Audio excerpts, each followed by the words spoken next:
Он заморозил на год, потому что он испугался. Вітаємо вас, Білоруська служба Радіо Свобода. Ми у прямому ефірі з Бобруйську. О 12-й годині тут на площі Перемоги має початися черговий протест супроть так званого декрета Дармаецкого номер 3. Не так шмат людей собралося тут на площі, напевно, до десятка чоловік. Сьогодні так само мають відбутися акції у Орші і Рогачові. Учора відбулася акція у Пінську, яка зібрала 500 чоловік. І треба сказати, що правоохоўныя органы ўжо прымаюць пэўныя меры ў дачыненні да тых, хто збіраецца ўдзельнічаць у гэтых акцыях. Мы ведаем, што цяпер затрымана каля 20 чалавек за ўдзел у акцыях пратэсту. Вот тут у Бобруйску у асноўным групуюцца вакол групы жанчынаў, якія нешта абмяркоўваюць, выказваюць. Они же сказали, на предприятиях собирали собрание, сказали, кто пойдет на митинг, и начальство увидит, контракты продлевать не будут. В Бобруйске у нас на предприятиях, на госпредприятиях, я не знаю на каких. Залезьте и то выступать. Я пенсионерка, я могу залезть и выступить. Никакого результата, никто не звонит. Ничего не Я уже надо. полтора года хожу на собеседование. Кто напросто прийти, Мы не отморозки, мы поговорить пришли на правду и свободу. И нечего на нас быть, потому что мы отморозки. Он уже забрал у нас нормального ядерного. Он забрал. 4 миллиона уехали в Россию, 4 миллиона. А ему легче работать, неким руководить. 4 миллиона. Обосрался со всеми везде. Да у меня брат работает в России за 10 миллионов за 2 месяца. По 5 миллионов в месяц, по 12 часов в день. Люди уезжают, чтобы семьи... Потому что как-нибудь покормиться надо. А ему платить резиденции строить надо. Андрей Архипенко.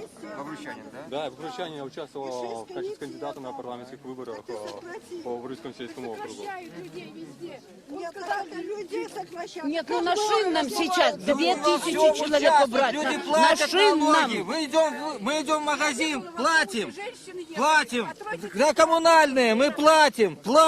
Значит, как мы можем не платить? Мы не участвуем в государстве, мы участвуем во все. Мы платим за все, какие мы тунеядцы. Люди едут, люди вынуждены ехать за границу, чтобы работать. Чтобы работать, зарабатывать деньги. Мы их привозим сюда. Люди тратят их здесь на все. И мы безработные, и мы тунеядцы. Тунеядец это он первый депутат. Тунеядцами являются депутаты, горисполком, кто сидят. Они зовут. получают деньги, зарплату из бюджета. В бюджет они ничего не вносят. Да ни за что они Почему получают. министерство не Ни за работает что. по контрактам? Мы их избираем, мы на них надеемся, они за наш счет живут, ничего не платят, чего у них нету на год контракта. Иди куда-нибудь, думай, они за что жить и как тебе жить? тунеядцы. Наши дети тунеядцы, внуки наши тунеядцы. Я тоже ехала в автобусе, женщины. Сколько можно теперь? Женщины плакали с лесхоза. Они раньше работали, по 4 человека, говорит, мы работали, в этих теплицах. Сейчас у нас, говорит, сократили по 1 человеку, а с 4 сокращается 3. Декреты должны приносить счастье, а они приносят письма счастья.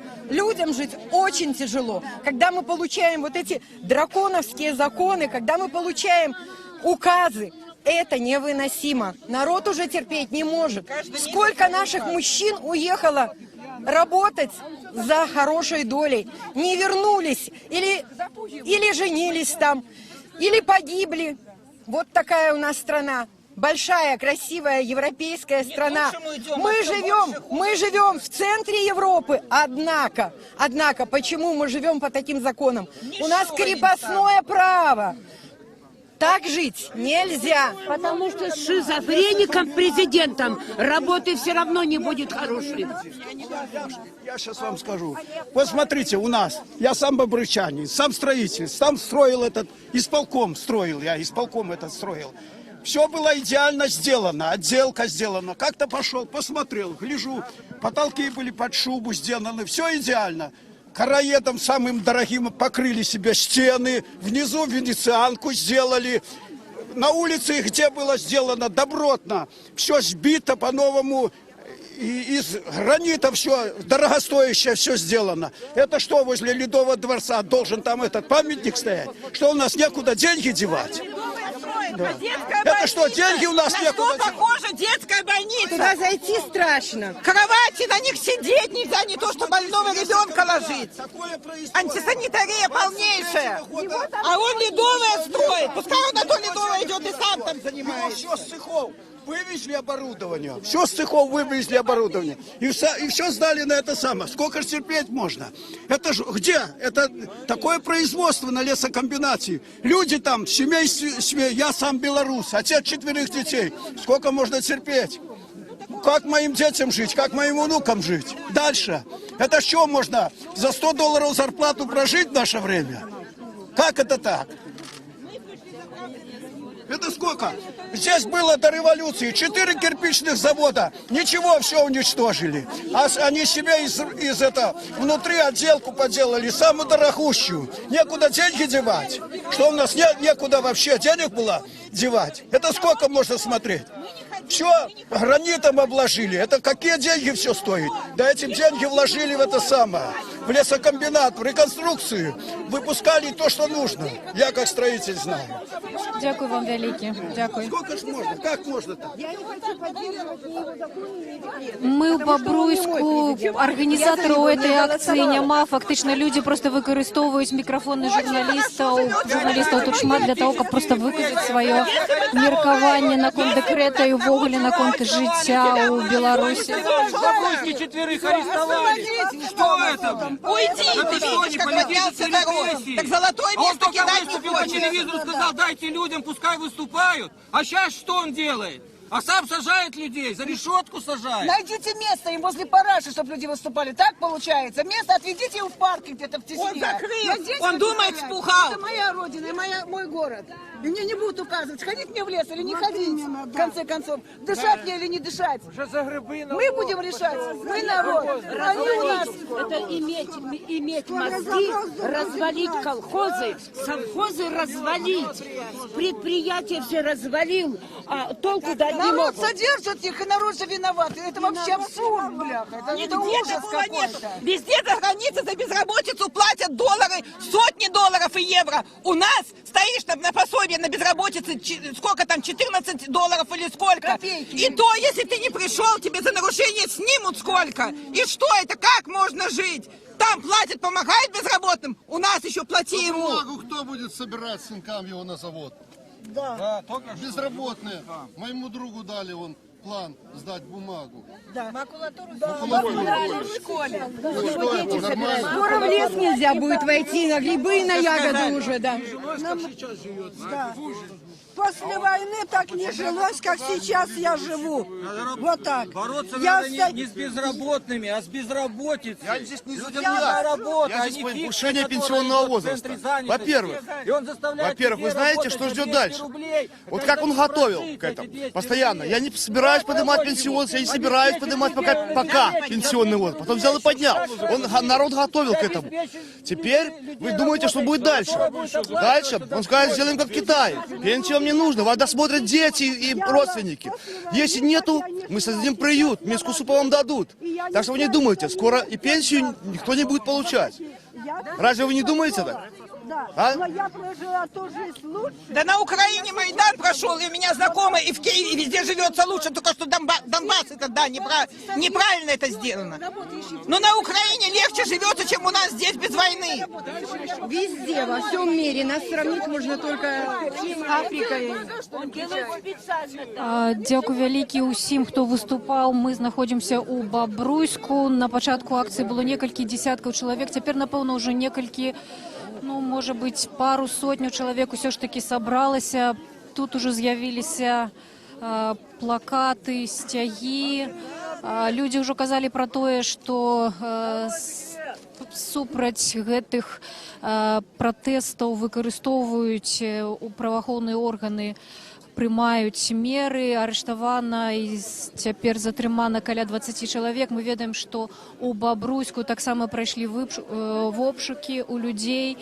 І вот чалавек, які трымае справа гэты плакат «Бабры не рабы», вот цяпер ён ужо адышоў, гэта муж мясцовай актывісткі Галіны Смірновай, ён перад пачаткам гэтых пратэстаў падышоў да нас і паведаміў, што ягоную жонку таксама арыштавалі за 15 хвілінаў, відаць, за паўгадзіны да пачатку.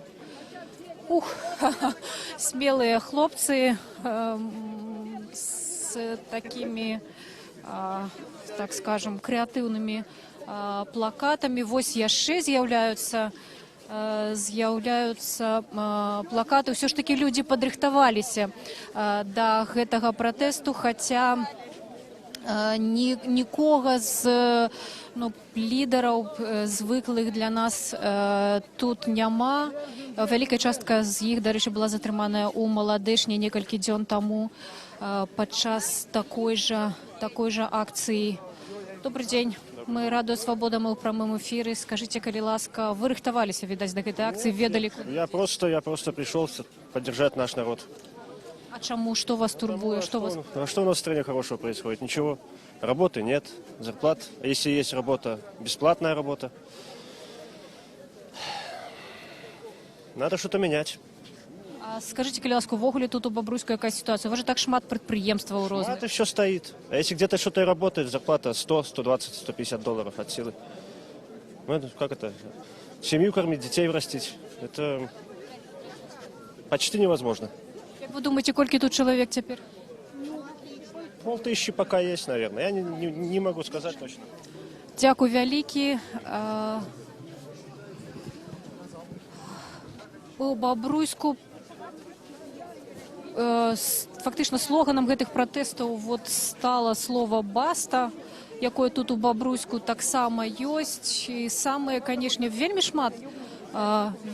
шмат плакатаў. Позвольте, калі ласка. Они получают каждый месяц 2000 боевых. А что, не одинаково под пулями были, ребята? Одинаково воевали.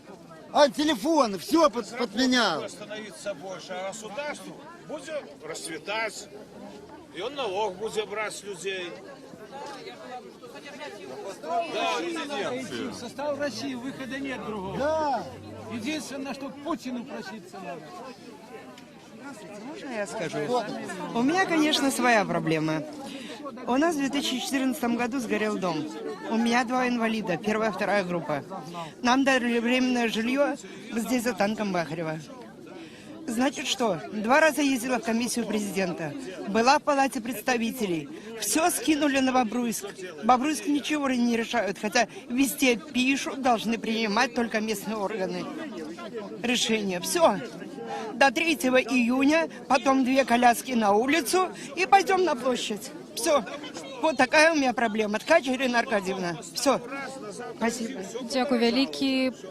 Ужо казала про тое, што людзі выкарыстоўваюць мікрафон для того, каб про все свои проблемы рассказать. Я хочу сказать, вот Лукашенко 2 дня назад, он говорил, при каждом собрании должен присутствовать представитель власти.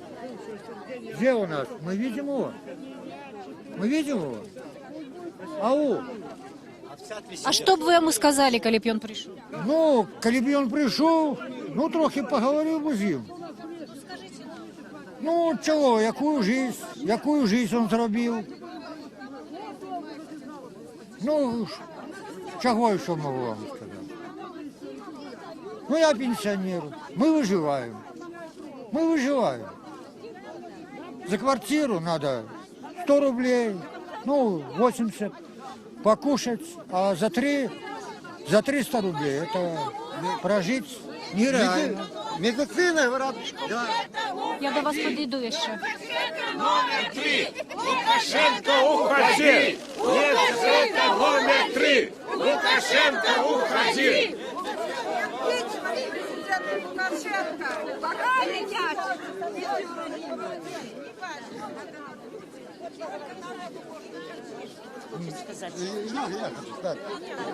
Детям, говорят, детям медицина бесплатна. Чтобы ребенку прививки сделать, чтобы он не болел. Отдай 800 тысяч. А не заплатишь, неделю ребенок болеет. Да какая же это бесплатная медицина?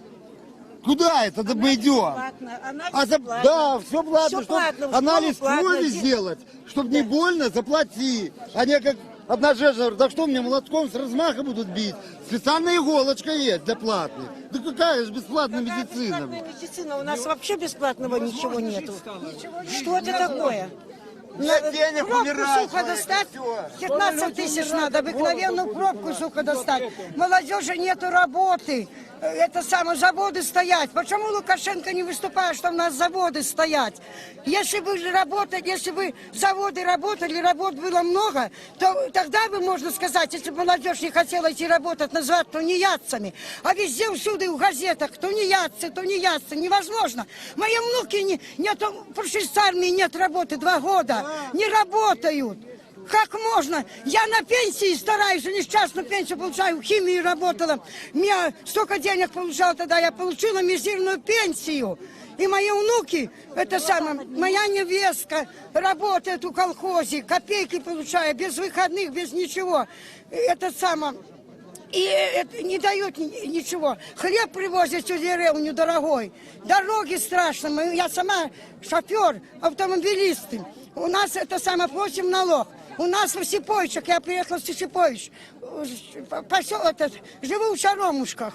20 лет дорог нету. Дети дома в школу идут. Я сама, мы все, я сфотографировала. Писала на времечко, это для дураков. Звонила я на горячую линию. Сколько раз? Никогда ответа не было с горячей линии. Потом приезжали с горсполкома в том году. Проводили у нас газ на нашем переулку. Нет, до сих пор не засыпали. Ответа нету никакого. Нет ответа никакого. Леса. Страшно леса. Я езжу в лес. Леса страшно. Валяется лес. Писали в министерство кругом. Никто не обращает на это внимания. Дороги сплошные, страшные. Все. Это самое. На работу, хорошо, приходишь на работу. Больше 45 лет не берут, старый уже, все. С институтов приходят, опыт работы давай, тоже. Ты как работать? Как? 45 лет, а он же пенсию добавил. Если после 45 не берут, а что дальше говорить тогда? Куда идти работать? Продолжительность жизни очень маленькая, а пенсионный фонд повысили. Вот мне до пенсии сколько лет, если меня сократят, куда мне идти? Меня просто никуда не возьмут. А смертность какая у нас? У нас смертность от онкологии. На все закрывает глаза. И об этом по телевизору никто не говорит. Рождаемость падает. Рождаемости нет практически. Зачем он повысил пенсионный? Скоро Беларусь вымрет скоро. Никто не А помните про обещание, как говорилось, что если повысим пенсионный возраст, будете получать достойную пенсию. Мы получаем достойную пенсию, она у кого-то повысилась? Тоже вопрос. А еще вот такое, да? Про террор. Говорят, террор, да? С террористами будем бороться, деньги большие выделяются. Вы разберитесь с террором цен. Что делается с ценами? Это вот это настоящий террор. Вот. А ЖКХ какой террор? За безработицу в профсоюзе садили. Правильно, так раньше в 90 лет придет, и тебя возьмут на работу. Заставляли работать. А сейчас? Выросло целое поколение людей, которые кроме Лукашенко не знают другого президента. Они родились, отучились и пошли работать. Пора уже менять это все дело. Нагадаю, что мы у Бобруйску з некалькіх десятків чоловік. Акція літаральна на наших вачах розрослася до некалькіх сотняў. Людям раздалі такія плакаты, якія яны ахвотна вельмі трымаюць. І ведаеце, ну няма абсалютна тут ніякіх людзей, якія б гэтым кіравалі, але людзі фактычна вот змагаюцца за мікрафон у кожнага з журналістаў, каб распавесці пра свае праблемы. Здравствуйте, я вас знаю, Радио Свобода. Ну как, почему все нормальные люди сюда приходят? Надоел все это, фашизм этот дурацкий, 21 век, живем как в каменном веке, какой-то самодур влез, дурдом устроил уже четверть века. Ну сколько можно, действительно, ну люди или уже совсем уже не люди. Ниже плинтуса, ну не знаю, людям, извините, жрать нечего уже, экономят на всем. И главное, что мы все равно, мы самые-самые-самые. Да никто ты никто. Самозванец, узурпатор и вообще. Як вас звати? Владимир. Господар Владимир. Привет, Радио Свобода. Дякую. Нечто отбывается, нечто мы почули. Отмена и баста. Отмена. Выглядает, что администрация... Пусть он сократит 11 министерств, 6 комитетов, еще 11-этажное здание, где издают законы для нас. Для чего, скажите? Что делает Министерство сельского хозяйства в столице? Что оно делает? Почему оно не в колхозе, не на полях? Почему оно сидит там, скажите? Пусть сокращает свой штат, а не наши. Вот так. Дякую вам велике.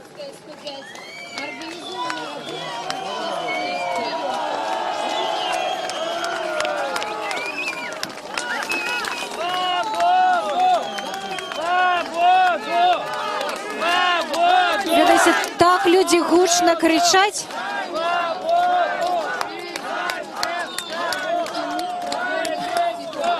Скажите, калі ласка, что кажуть там у микрофон? Бо я нават не могу даже... У меня нет слов сказать. Не, на микрофоне Что микрофон? Запрошаюсь на встречу в администрацию. Он хочет назначить встречу, чтобы поговорить с митингующими, как бы, по этому декрету номер 3. Хочешь призначить встречу, их запрошаюсь... Собрались люди здесь, чтобы поставить точку этому декрету, и все. Другое я не вижу. А чему вы не верите? Вот президент сказал, что... Сколько уже можно верить? Уже 20 годов мы верим. Просто обидно за наших детей, которые дальше будут расти. Внуки, дети, и это 20 лет терпеть, это все. Сидят без работы, Да. отучились. Вы так само за вопрос, так? Конечно. И что тут у вас? Я считаю, что пускай он уходит, как я уже говорила, не дурит людям голову, потому что полный беспредел, полный. Вот, что еще можно сказать? Людей не считают за вот этот, людей не считают за народ.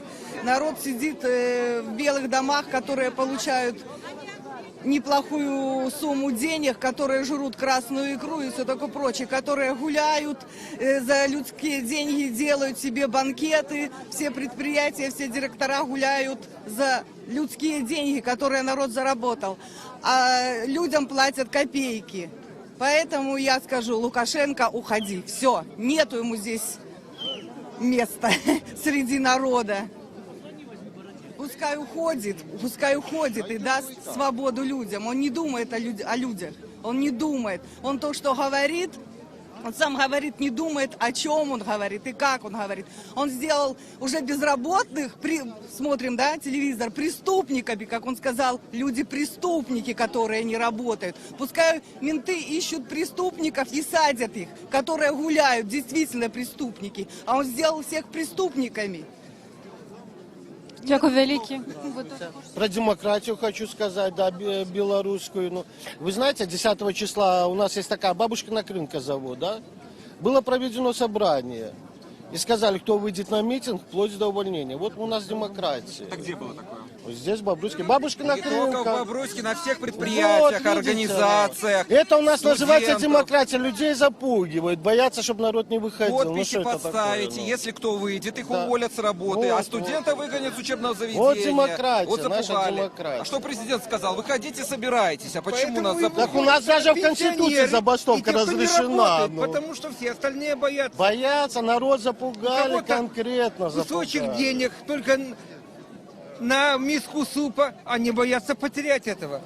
Поэтому здесь только те, кому нечего терять. У меня закончился контракт в октябре 2016 года. Закончился контракт. Я работал днями, ночами, выходные. Бобруйский расчетно-вычислительный центр. Главным инженером. Хорошая должность. Да, я предприятие, внедрял программу, все сделал. Потом закончился контракт, все. Уволили мою должность, сократили. Взамен ничего не предложили. Хотя я там жил на той работе, понимаете? Мне ничего взамен не предложили. До свидания. Со стороны набрали других и работают. Но главного инженера сократили. Сейчас я найти работу не могу. Полгода я учусь за свои деньги в Минске на учебных курсах, чтобы поднять, переобучаюсь за свои деньги. И тоже не могу найти на работу. Вопрос. Центр занятости, висят вакансии. Я их распечатываю. Ни по одной вакансии вы не устроитесь. Почему? На Белшине столько вакансий, я не могу тоже устроиться. Потому что они все висят для того, чтобы была статистика. Они же держат эти вакансии для тех, кого будут сокращать. Понимаете? 3 года простоял. 30%, смотрите, на биржу я должен встать. Я должен один день отработать в месяц отработку за то, что я стою в центре занятости. Извините, за что я должен отрабатывать? Мне не надо их подачки из центра занятости. Вы мне найдите работу. Я согласен ходить, искать где-то. Но от чего я должен Конституцию нарушать, один день отрабатывать за центр занятости? За что? Конституция нарушается. И по телевидению, извините, по телевидению пусть покажет лучше нам президент не свои речи, а то, что 30% с аппарата, когда госуправление он своего сократит, пусть покажет, как они, каждый из них пойдет, каждый за 200 рублей работать дворником, рабочим, на станки. Ни один из них не пойдет. А куда они пойдут? Они пойдут все руководителям предприятиям и организаций. Ни один не пойдет к станку. А нам предлагают, идите к дворникам и работайте за 200 рублей. Так извините меня. Заборы красить. А вы слышали, город Шилов есть ООО Александрийская, да? Там есть такая должность. Было, я сам лично на сайте видел, была такая должность. Агроном-садовод. Заработной платой 10 тысяч с копейками, то есть на доллар перевести 6 тысяч. Это представьте, сколько безработных. Он может по $500 сделать, как это нам общее это. Это мера, Нет, это чтобы народ успокоился. Декрет. Это всего лишь следствие. Причина это в правлении человека, который уже устал сам править этой страной. Почему, если он, почему за него, за которого проголосовало 90%, как он... Минутку. Покажи мне его, покажи. Это он-то говорит, что за него Беларусь. Так чего ты боишься? Летаешь на своем самолете. Сядь с людьми. Кто голосовал, скажи? Я не голосовал. Не голосовали, все против были. А вот смотрите, да, у нас же такая большая страна, такое большое государство, да? Давайте возьмем Россию. Путин почему-то каждый год может сделать конференцию, общаться со своим народом.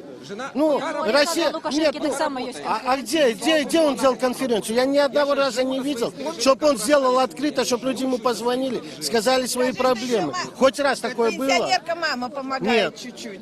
Так у нас большое государство. Россия, она маленькая, Беларусь очень огромная. Но зато Александр Григорьевич может на вертолете в любой колхоз пролететь и пообщаться с левыми пассажирами, какими-то подставными. С кем он может пообщаться? Да, конечно, не может. А потом снимают нас, вот посмотрите. Снимают, и что будут говорить? Что я...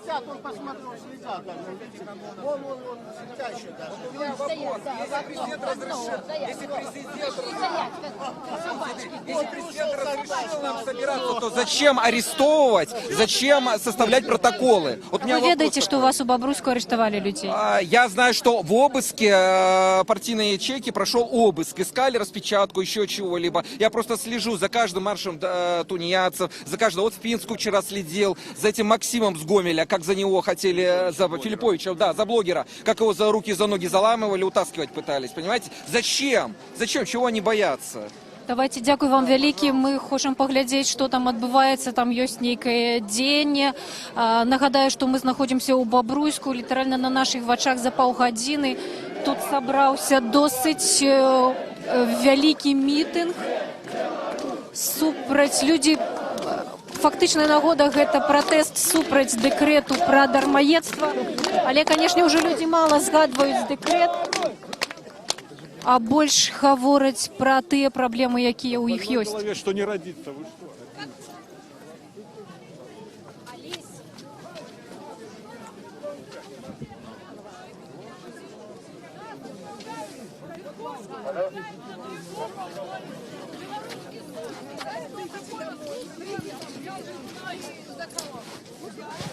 Граждане, мы собрались здесь для того, чтобы вы исполнялись наши права. Наши права как граждан Беларуси. Власть не хочет нас слушать. Просто потому, что за более чем 20 лет она привыкла обирать нас.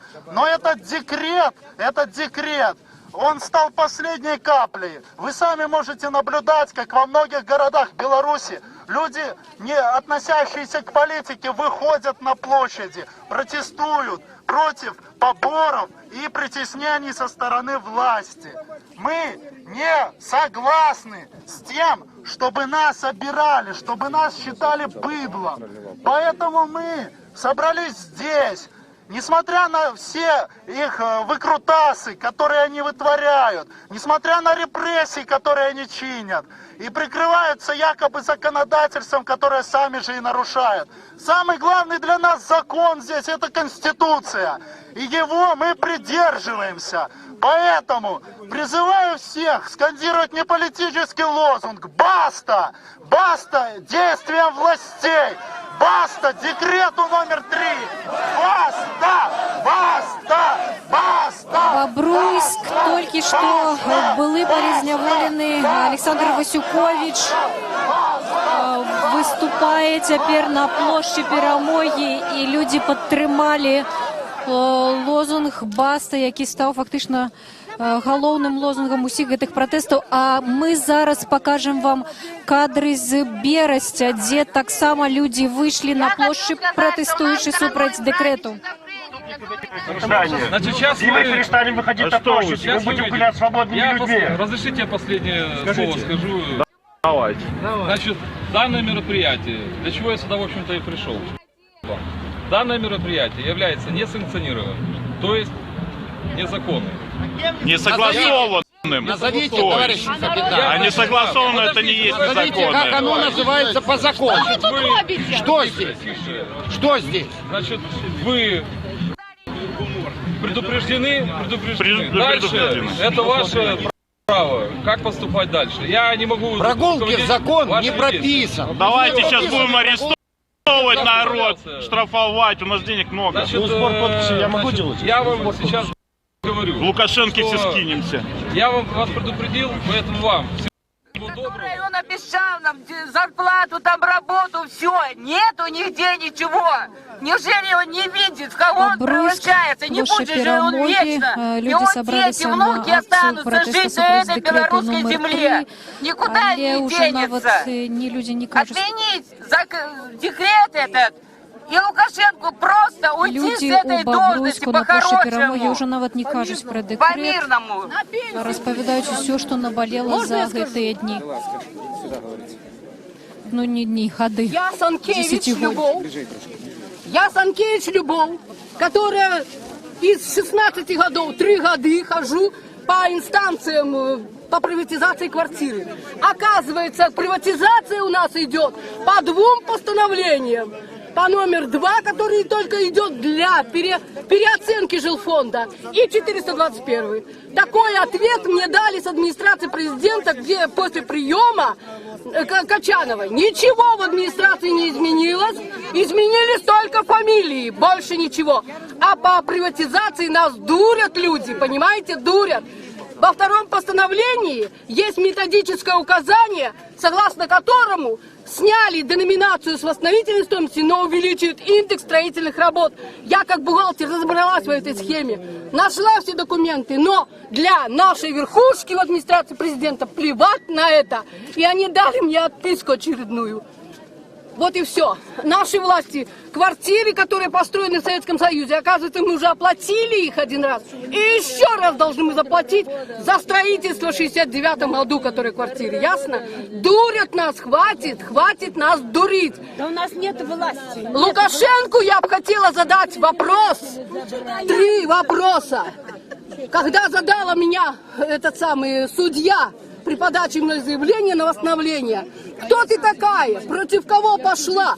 Кому объявила войну? Так кому я объявила войну? Я войну брехне объявила. Коррупции, как и он в 94 году призывал. Я поверила в борьбу с коррупцией. Только этой борьбы нет. Коррупция вся в верхушке власти. Если бы не было там коррупции, не было бы нас сегодня на площади. Не было бы этих дармоедов. Нам критиковать,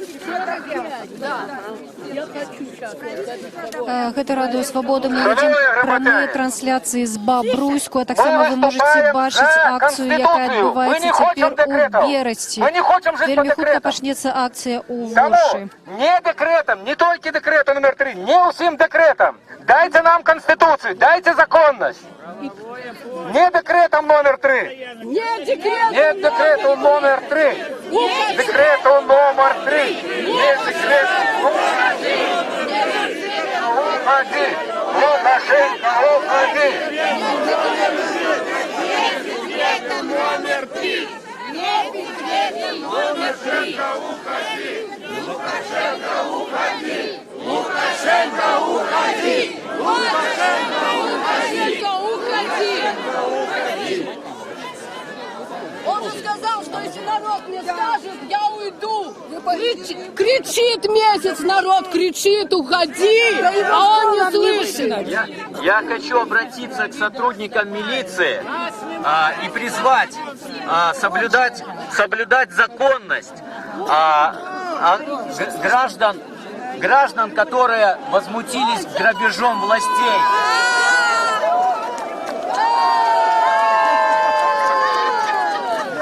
Хтосьці запусціў дрон, не ведаем хто, але людзі яго вітаюць. Чтобы граждан, которые возмутились грабежом властей, оставили в покое, а занимались своей деятельностью. В открытую работают точки, продавающие разные зелья. Все бобруйчане практически знают их. В открытую стоят менялы на рынке. Все бобруйчане их в лицо знают. Только наша милиция доблестная почему-то не делает свою прямую работу, а хватает людей, которые борются за нашу лучшую жизнь. Сегодня взяли Галину. Так вот, каждая площадь будет рожать новых лидеров. Всех лидеров не пересажают. Меня бы здесь, на этой площади, возможно, бы и не было, если бы я не узнал, что власти наши начали хватать людей, лидеров. Поэтому каждая площадь за каждого посаженного лидера будет рожать новых 5. У Бабруйску людзі на плошчы пратэстуюць супраць дэкрэту номер 3, а у Берасці таксама адбываецца акцыя пратэсту. Давайте паглядзім, што там. Чтобы они выполняли указания своего. В Бресте творится.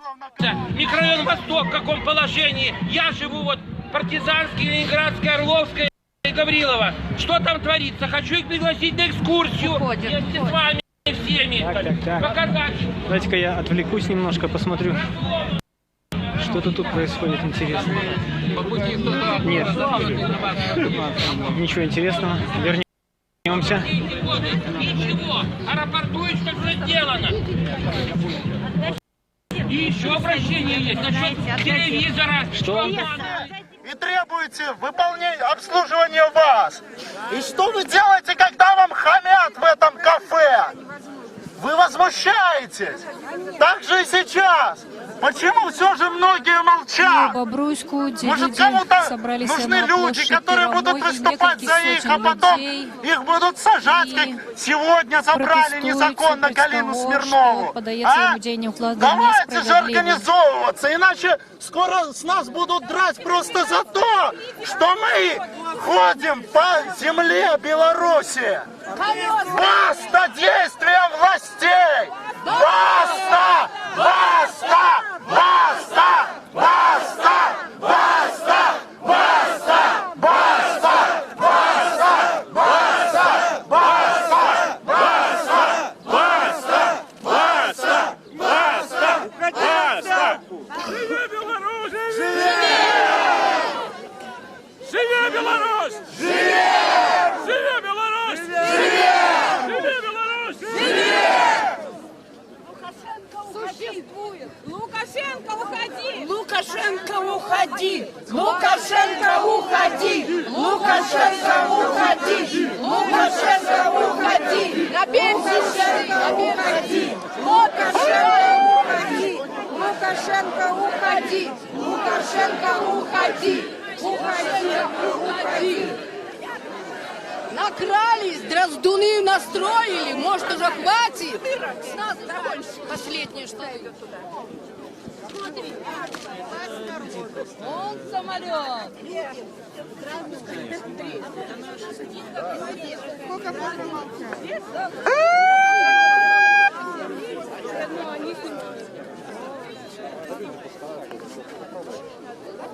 Дорогие сограждане, граждане города Бобруйска, я вас всех У Бересті так само благодарю відбувається за то, что вы акція вышли, протесту. за то, что вы нашли смелость в себе Теперь можно выйти сюда. поглядеть кадры Конечно, не оттуда. все, хотелось бы больше, но по капле соберется море. Я вас благодарю за то, что вы вышли, за то, что вы проявили единство и солидарность. Единство и солидарность в конечном итоге нас спасут. Если мы будем стоять каждый друг за друга, чужая беда не будет чужой бедой, а будет нашей общей. Только в этом случае, проявляя солидарность и уважение к друг другу, мы сможем победить и отстоять самих же себя. Не бойтесь, выходите, поддерживайте друг друга. Не закрывайте глаза на чужую боль и на чужую беду. Будьте разом. Разом мы сила. Разом мы сила. Разом мы сила. Разом мы сила. Разом мы сила. Разом мы сила. Разом мы сила. Страха нет. Выходите. Дальше бояться нечего. Осталось снять только кожу и бросить уже на трон этих правителей. Выходите, не бойтесь, отстаивайте себя, отстаивайте своих детей, своих внуков, будущее своих детей. Свое достоинство. И свое достоинство, единство и солидарность. Сейчас, подожди, я нагну, сфотографирую. Поглядите вверх, граждане! Летают наши деньги! Что это такое? Они нас так боятся, что ли? Ганьба им! Ганьба! Ганьба! Ганьба! Ганьба! Ганьба! Ганьба! Ганьба! Люди таким чином реагують на дрон, який льотає над гэтым мітынгам. Ну, няма, конечно, пэўнасці, каму ён належыць. Пакуль што все думаюць, што ён належыць праваахоўным органам. Вот так, такая Не бойтесь менавіта выходить рэакцыя. к открытому микрофону. Кто хочет рассказать о своей беде, свои мысли поделиться со всеми, выходите к живому микрофону. Нам нужно выдвигать своих лидеров. Нам нужно выдвигать своих активистов из народа. И говори. Я не люблю. У меня очень много слов, поэтому... Выходите сюда. Ладно, у меня очень много... Сюда? Ага. У меня очень много слов, и я не хотела сегодня выступать вообще, но я попробую. Я считаю, что нам нужно выдвигать своих лидеров из народа, которые не состоят в каких-либо партиях, чтобы показать правительству и всему миру, что это акции, которые в первую очередь по инициативе народа проводятся. Вот, а рэп, спасибо ему огромное. Это первый, кто выступил в нашу защиту. Я сама собирала подписи как человек просто, хотя у меня не очень много времени свободного. Вот. Я волнуюсь, и я видела, что 90% людей, независимо от того, работают они или нет, все они за отмену декрета, и все они хотят свержения этого правительства. Понимаете? Потому что мы уже устали. У нас генетическое рабство в крови. Вы посмотрите, что было на нашей земле. Постоянно Сталин, какие-то репрессии. Вот до чего мы сейчас своей толерантностью докатились. Вы понимаете? Нас прессуют везде. Везде, все. В каждую организацию приходишь. Бюрократизм страшнейший. Это все надо свергать. Мое мнение, что нам нужна парламентская республика. Вот.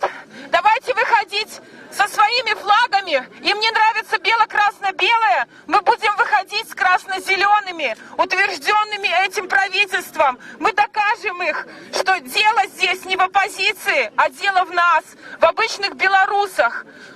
Вот. И власть, она действительно должна служить своему народу, как происходит во всем цивилизованном мире. И только у нас рабство, и в России Радіо рабство. Свобода введено просту Понимаете? трансляцію з Они цари, Бобруйську. а І так мы само быдло. у Бересті ви Давайте можете докажем, бачити, что як это не відбувається так. акція протесту. Вот, давайте докажем. Вот именно, это надо доказывать. Понимаете? Бобры, не рабы! Бобры, не рабы!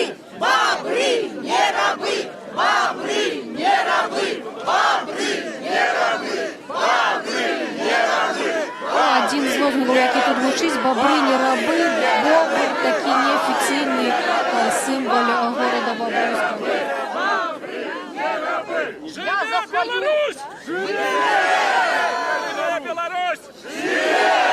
Живе Беларусь!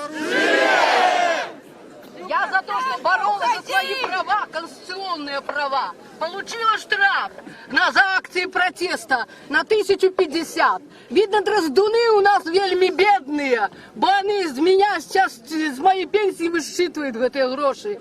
Хай им будет налеки, которые у нас забрали эти депутаты вместе с Лукашенком. Все бесплатное лечение, все у нас отняли. Бесплатную учебу отняли у детей. И проезд у пенсионеров тоже все поотнимали. Теперь квартиры отнимать хотят. Потому что бешеную стоимость за квартиры, которые мы получили в Советском Союзе, отработав, с нас дерут последние штаны.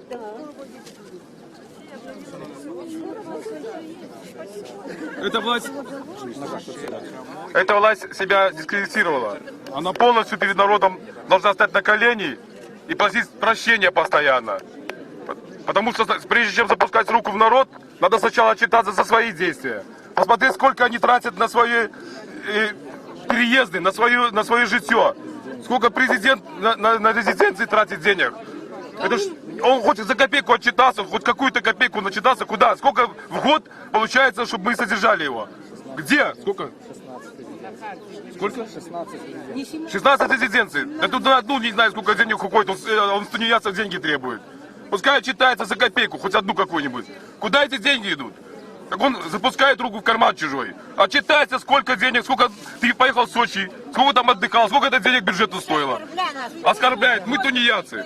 Тунеядцы, да еще говорит, что кто не У нас только, работает, правильно, то женщина, преступники квартиры, будут. которые дали в Советском Союзе, он себя заставляет платить деньги. Так ты, книжки, которые нам родители копили деньги, копейка в копейку, по 7 тысяч у отца были, он компенсировал хоть одну копейку? Нет. Ни одной копейки не компенсировал, ни одной. По поводу вот этого вот, что деньги не отдали, да? Я задала вопрос Мясниковичу, где наши гроши, которые мы платим за капитальный ремонт. Мясникович ответил, сгорели. Я говорю, сгорели. Я говорю, правильная страна. У нас сгорают вклады. Так на Украине и то компенсировали. Он кричал, что я выйду, я вам по холодильнику по телевизору дам. Вот его такое люди было. выказывают свое Да, незадоволение я по деяниями холодильнику влады, я вам рассказывают компенсирую. свои Хоть кому не проблемы. компенсировал деньги? Такие самые Никому. Так люди зачем обманывать собрались постоянно у 23 Бересті года нам і лапшу Хабря, на уши тут ви так само Ну. можете бачити. Постоянно лапшу на уши вешают и обманывают. Сколько можно? Сейчас запугал народ, сейчас по предприятиям разошлись. Повестки, чтобы никому не выходить. Так что ты думаешь, что ты будешь как этот страус голову впихнуть в землю и бояться? Да люди рано или поздно все равно выйдут. Две детские там, горки, еще что-то Помните, поставили. с детских одно. площадок Виталий Казаки Ну, так что это начинал. такое? Надувных этих песочниц поставили. Так это если бы только это. А что творится там вообще? Они же, глядишь, подчистят потом. Подчистят там завтра. Пусть сегодня едут. Я вчера специально посмотрел, что там происходит. С ребенком, с сыном прошел. И сын мой говорит. Ну, в общем... Дошли до такой дорожки, что бегают под предприятием. Людей пугают. Извините за Можно мне сказать? Вот он говорит, создая рабочие места. Далеко ходить не надо. Глузский район, Глузский район, торгопредприятие Кировское, буквально 2 недели назад закопал мастерские. Закопал мастерские. Позакрывал бани, конторы, все закопали. Хорошее здание. Это называется в Беларуси создают рабочие працовные места, как он говорит. Да хай посадит своих чиновников на 200 рублей. Да и на ферму на 12-14 часов Да, і з синами попробуй робити, со своїми. Як це тяжко. Я трактористом, шофером відгравав, і він мені ще 3 роки накинув пенсіонного взросту. Ми і так не доживаємо, а що далі буде? Не, декрет это все ерунда, надо, чтобы он сыходил. Все.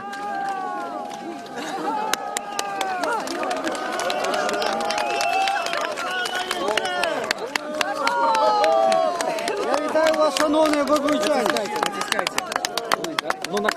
Я вітаю вас, шановні бабучані. Я поїхав підтримати вас, Баранович. Тому що ми в цій країні живемо як у лагері. На это можно? Не, вот на это натискаться и ближе. Алло. Вот, так нормально. Поважані бабучані, я поїхав до вас підтримати з Барановичем, тому що затримали мою сябровку з профсоюзу ради електронної промисловості, Галю. Вельми шкода, що наша влада знищає нас, і вона нас посадила в 3 умови концлагеря і зараз приймає різні декрети, які антинародні. Напевно, в нашій країні потрібно ввести смертний указ для чиновників, для наших вибраних, так званих, щоб вони відали, що вони слуги народу, і вони повинні робити все по закону, а вони знищають нас, просто народ. Щоб ми не мали праці, не мали права заробити на кусок хліба. Ми народ і повинні відстоювати свої права. Ви знаєте, скільки людей у нас в країні кончає самогубство. І ми не хочемо, щоб нас знищили, тому ми повинні відстоювати свої права. Живе Білорусь! Живе Білорусь! Живе Білорусь! Баста! Баста! Баста! Баста! Баста! Баста! Баста! У Бобруйську люди фактично протестують не супротив декрету, а супротив діяння улади. Я думаю, що у центрі людей, які зібралися, не бачу. Я сподіваюся, що Я раз хочу камеру представить лишний раз этого побачите, человека, скільки легендарный людей человек. прийшло. У кого есть компьютер, прекрасно его знают. Григорий Грик, Барановичей. Дякую. Секунду. Я в курсе. Сейчас, короткая реплика, буквально короткая реплика. Я как историк, я напомню. Вчера осудили вот буквально примерно вот за такой же вот приезд, за несколько слов поддержки осудили Рымашевского, Лебедьска, Губаревича и даже женщину Ольгу Ковалькову. Им дали по 15 суток. Сегодня, вот буквально полчаса назад, выходя из дома, лидер Бобруйского отделения рэп Галина Смирнова была задержана прямо у своего подъезда. Все, ей не дали выйти из дома. Что это такое вообще происходит? Это было в Польше, в Польше в 1981 году. Тогда это называлось там введение военного положения и интернирование лидеров противников того коммунистического режима. Поэтому я думаю, что формально здесь, да, чем все это закончилось в Польше, все знают. И слава Богу. Польша, если кто помнит, лет 25 назад многие белорусы ездили в Польшу. Ездили в Польшу и, снабжали ее всем необходимым, потому что Польша лежала буквально в руинах после крушения польского коммунизма. Сейчас в Польшу белорусы ездят как на выставку, посмотреть, как живет современная Европа, потому что там к власти пришли нормальные, вменяемые люди. Более того, опять же, как историк, первым президентом Польши был легендарный лидер профсоюза «Солидарность» Лех Валенса, простой рабочий. Но быть простым рабочим, даже любимым, уважаемым среди своих коллег, и быть президентом европейской страны – это 2 разные вещи. Поэтому у него первый срок, в общем, получился не самый лучший. И поэтому народ его не переизбрал, он не стал заводить себе свою Ермошину, он все это воспринял нормально, цивилизованно, и как нормальный человек ушел. Здесь этого нет, ничего нет, ни первого, ни второго, ни третьего. Но я думаю, что вот эти вот превентивные аресты ни за что, и сутки ни за что, и аресты лидеров по выходу из дома ни за что, это уже элементы какого-то военного, я не знаю, диктатуры, коммунизма, военного положения. Ну хорошо, еще танки не вывели. Уголовная статья похищения людей. Да, уголовная статья похищения людей неизвестными в штатском. Свободу Галине. Да, свободу Галине Смирновой, женщина. Свободу Галине.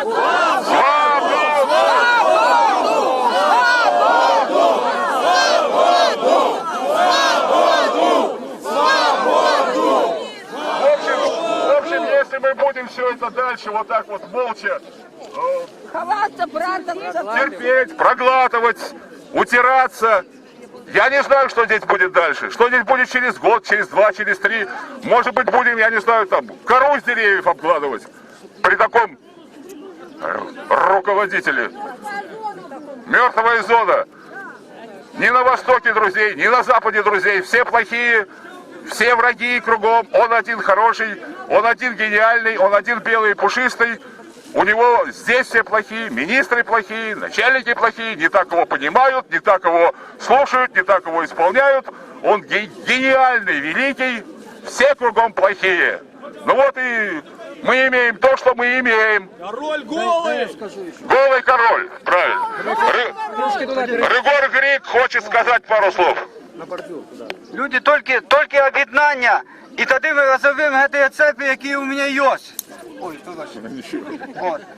Тому що тільки разом ми можемо перемогти беззаконня в цій країні. Дякую. Разом, разом, разом. Что хочу сказать. Это сюда? Вот у Осиповича живет моя сестра. Она не приватизировала вовремя квартиру, когда выдали чеки. Государство выдавало чеки. Почему государство когда выдавало чеки, что не объявило людям, что если вы не приватизируете все квартиры, тогда вы будете платить государству. Они об этом не объявили, обманули народ. Вот моя сестра живет в Осиповичах, имеет трехкомнатную квартиру. Значит, она 2 года тому назад приватизировала квартиру. Ей наложили 280 миллионов. 265. Хорошо. 265 или 200, какая разница? Она обратилась в горсполком. В горсполкоме ответили, что покрали кирпич. Кто покрал кирпич? Это само начальство покрало кирпич. Почему не обмерили дом и все? Понимаете, что сейчас нужно ей 400... Дякую, велике. Давайте мы переместимся. Пожалуйста. Пакуль ми у Бобруйську, у Бересті, так само люди розповідають своє. Послухаємо обов'язково, подойдем до вас, я пам'ятаю. Они же выше, они боги. Виновные всегда кто? Мы виновные во дворе.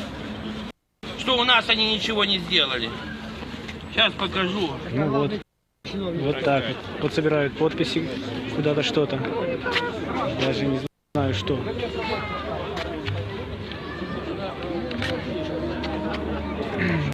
Вот еще собирают подписи. Ну, тут даже и дети есть.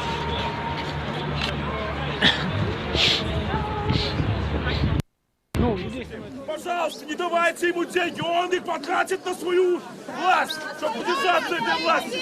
Не надо давать ему деньги, он их проест, эти кредиты. Нам отдавать, нашим детям отдавать. За что? Вы ему даете, он на себя и потратит. На содержание своей власти. Больше не надо ему никаких кредитов давать. Вот послушайте там, гражданин России, товарищ Путин. Если вы не любите наш братский народ, то послушайте нас, простых людей. Все.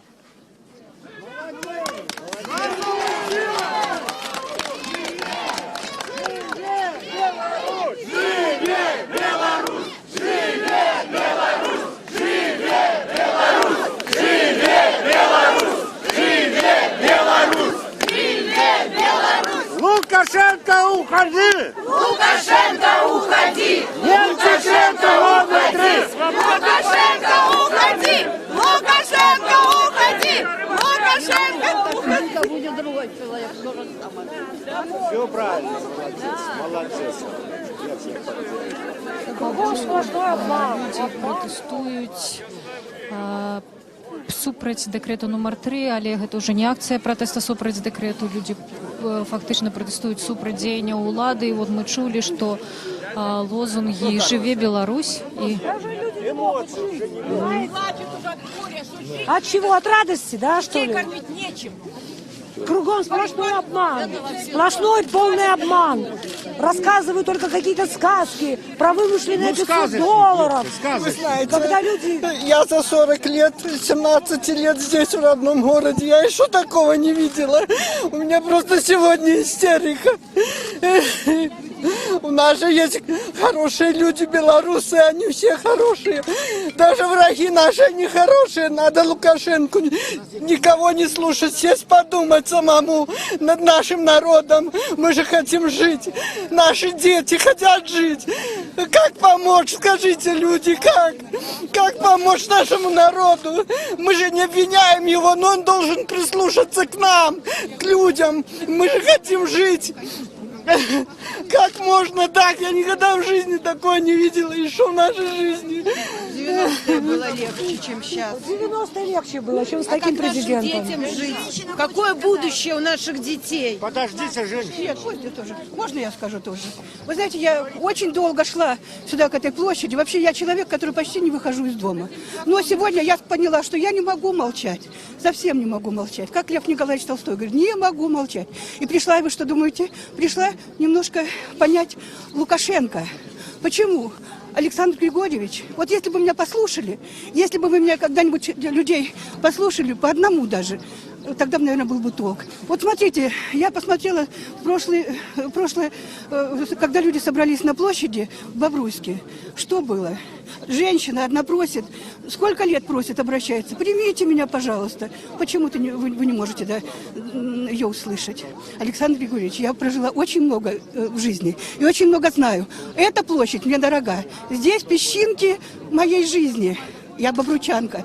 Вот здесь возле танка Бахарева была песочница. Нас, маленьких детей, оставляли здесь родители, и мы радовались. А еще я пришла, потому что вот здесь была моя школа, в которой я работала старшей пионер-вожатой. И вот здесь на площади, здесь такие люди красивые были. И говорили. И лозунги были тоже такие же красивые. Юность, куда ты? В светлую даль. Что людям несешь ты? Я сердце отдам. А что ты оставишь на память себе, на счастье себе? Право быть первым в этой борьбе. У нас, ребят, сердца горят. Ни шагу назад, ни шагу на месте. Это речевки такие были. Ни шагу назад, ни шагу на месте, а только вперед. И только все вместе. Вы знаете, город был очень красивый. Вот я услышала, когда люди подходили тогда тоже и говорили, а у нас не будет, нас это не касается. Мы не тунеядцы. Да нет, люди. Было одно, когда нас обманули с чеками, жилье обманули, ведь пол Беларуси обманули. Это я не голословно говорю, я сейчас обращаюсь много куда, но вижу безобразие по высшему классу. И самое страшное, Александр Григорьевич, что вы посеяли страх у людей. Это самое страшное. Ваши министры, есть очень достойные люди. Когда у нас был представитель в нашем горисполкоме, вы знаете, вышел один человек и плакал. Он говорил, как здорово, спасибо человеку, хоть меня услышали, хоть меня послушали, ведь это так дорогого стоит. А теперь что получается? Ваши администрации боятся тоже.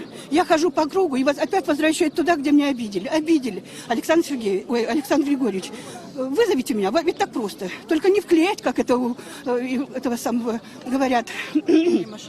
Нет, не Башевского, а как Максим Галкин, девочка, помните, кто смотрел передачу? Девочка говорит, о, я всех вклеить. С тюрьмами надо порядок навести в первую очередь.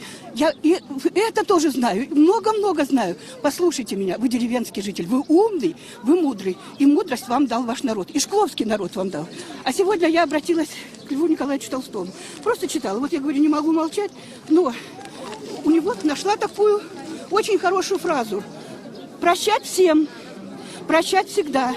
Бесконечное число раз прощать, потому что нет таких людей, которые бы сами не были виновны, и потому могли бы наказывать или исправлять. Мои дорогие, я вам только счастья желаю, и Александр Григорьевич, и вам тоже, ведь вы прекрасно знаете, счастливый человек, очень добрый человек, а вы, наверное, несчастный. Очень желаю вам счастья. И еще, ведь я вашего поколения, 50-е годы, немножко старше вас. И поэтому, дорогой мой, прислушайтесь к нам. Хотя думала, кто виновен в моих бедах? Мясникович, а он вообще мой ровесник. А мне говорят, что в моих слезах, вот, а я 20 лет тоже плачу, за все плачу. Ведь у меня детей здесь очень много. И только счастья хочу им. А вы, это самое, а к вам не попасть. Даже не к этому самому, не могу попасть. Нет, я думаю, что он должен послушать. Я еще хочу сказать. Вы знаете, у Маяковского есть такие слова, стихотворение есть. В 16-м году из города исчезли красивые люди. Я, правда, я мало хожу, но я посмотрела, какие-то тусклые лица были унылые. А сейчас я вижу красивые люди, замечательные люди. Люди, которые хотят людьми зваться и хотят радоваться. Да, у них много горя. Но, вы знаете... Как вас зовут? Анна Николаевна. Фамилию можно? Любименко. Любименко Анна Николаевна. Да. Спасибо. Всего вам доброго. А еще, секундочку, еще я вас очень прошу. Милиция. Тоже Маяковский говорил, и мы привыкли. Моя милиция меня бережет. Посмотрите на нашу милицию. Безобразники, что же они творят? Хотя должны быть красивые люди. Красивые. Я считала, в милицию должны самые лучшие, самые достойные люди идти. И пусть их будет много, и пусть они радуют нас. Мне в Питере пришлось, я так стала, я что-нибудь давно не молодая. Я иду по улице, мне так тяжело. Вижу, стоит мальчик, красивый, и с радаром. У Бобруйську на площі люди виказують свою незгоду з діяннями улади, своє крыўды на яе. Такая ж акція праходзіць у Берасці, і вельмі хутка пачнецца такая ж акція у Оршы. Акція у Бобруйску. Першапачаткова была пададзеная заяўка на яе правядзенне нават прафсаюзам радыёэлектроннай прамысловасці, але гэтую заяўку не задаволіла ўлада. А вам як жывецца, скажите, калі ласка? Як вам жывецца тут? Живется як усем. Что вы хотите? Это женщина. Женщина больная на голову, я не хочу сказать. Больная на голову. Ну так и что? Ну в одной митинги это не дадут. Дзякуй вялікі, розныя меркаванні, розныя людзі прыходзяць.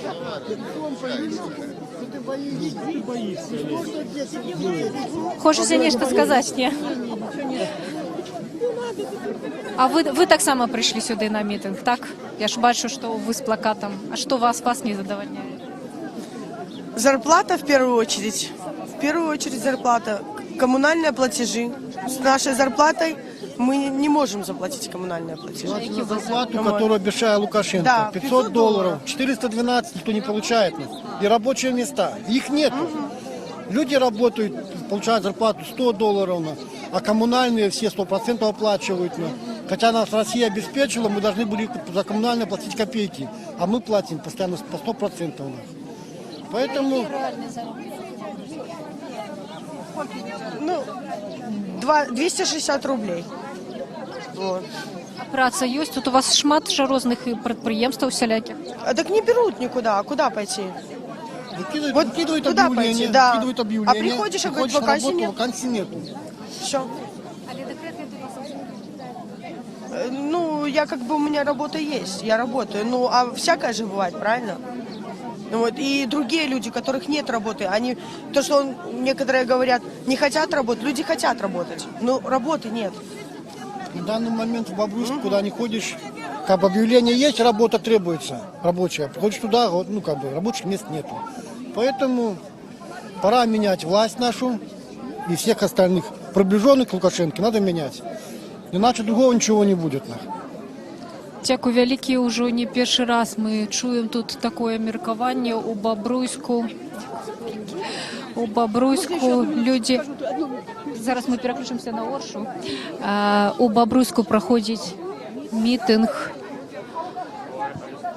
Такая ж акцыя адбываецца ў Берасці, і, напэўна, мы ўжо будзем перадаваць слова Оршы, дзе таксама людзі сабраліся.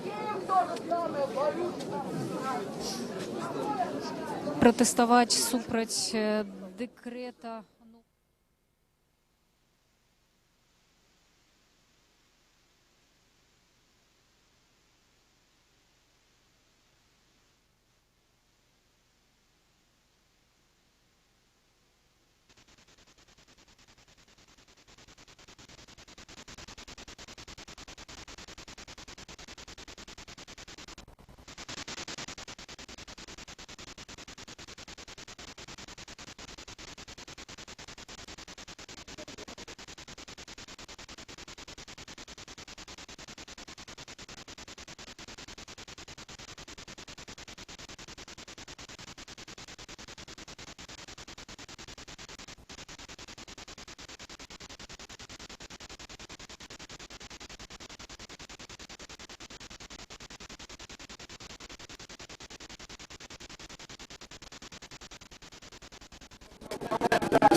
Пожалуйста, кто мы? Беларусь, сильный народ, сильная нация. Вспомните, кто вы. Не бойтесь вы этих палачей государства. Свергнуть его. Не бойтесь. Я с вами всегда буду. Спасибо за слово.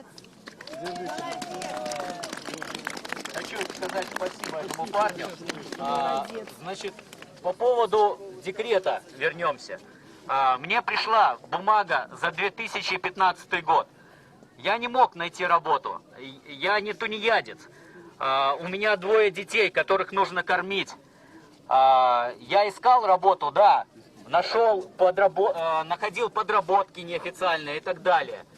Но я не должен никому платить. Потому что это лишь проступок власти, что у меня не было работы. Это она не обеспечила меня работой. Я специалист широкого профиля. Я был вынужден работать и в Москве, везде. Эта власть разлучает семьи. Эта власть должна платить по этим квиточкам. Власть должна мне за 2015 год заплатить 360 рублей за то, что я был вынужден скитаться в поисках работы и не мог ее найти. Это ее плохая работа. Она должна заплатить всем людям, которые вынуждены расстаться со своими семьями, не видеть, как растут их дети, не видеть, как стареют их жены, работать где-то за границей, в России, в Литве, Польше, неважно. То есть они разбивают семьи. То есть то, что власти делают картину по телевизору, что они за семью, в реальности это все не так. Все, я все сказал. Можно я скажу? Перевернуться вот так. Здравствуйте всем. Я не принадлежу ни к какой фракции, ни к партии. Я гражданин Республики Беларусь. Ермолинский Андрей Александрович. Если я никого не боюсь, говорю как думаю. Нас сделали страну одного окна. Ты обращаешься в одно окно, и там 1000 дверей. Пока ты пройдешь все эти двери, дойдешь до нужной, тебя пинают туда-сюда. В итоге ты попадаешь, там чиновник, который говорит, я некомпетентен. Если ты некомпетентен, почему ты находишься здесь? Почему ты получаешь зарплату? Уйди, если ты некомпетентен. Если я электрик, сделаю плохо свою работу, могут погибнуть люди. Я некомпетентен, я не буду работать тогда. А этот человек во главе с правительством, президент наш, он как хирург через букву Е. Они режут то руку, то ногу. В итоге все стоят, хлопают, у тебя почти получилось. И каждый раз они на операционный стол кладут нашу страну и режут ее, и режут, и режут. Сколько можно резать уже? Накипело. Вчера слышал фразу замечательную. Свобода – это дар, который может принять не каждый. Здесь сегодня собрались люди, которые могут принять этот дар. Спасибо. Молодец! Боритесь за свободу! Свободу! Свободу! Свободу! Свободу! Свободу! Свободу!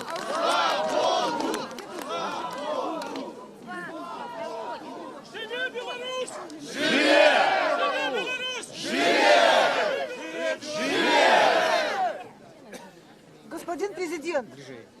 Господин президент, вы вчера заявили, что на площадь выходят отморозки и майданутые. Так вот я хочу сказать, мы не отморозки и не майданутые. Мы пришли защищать свои права, свое достоинство, которое ты втоптал в землю 23 года. Вы тунеядцы сидите на своих местах 23 года. Сидите, воруете у нас, обворовали полностью, страна в развалинах, страна уже на дне ушла, на дно ушла, наверное, не выкарабкается. Сначала были в болоте, сейчас уже в трясине мы сидим. Вон отсюда, до свидания.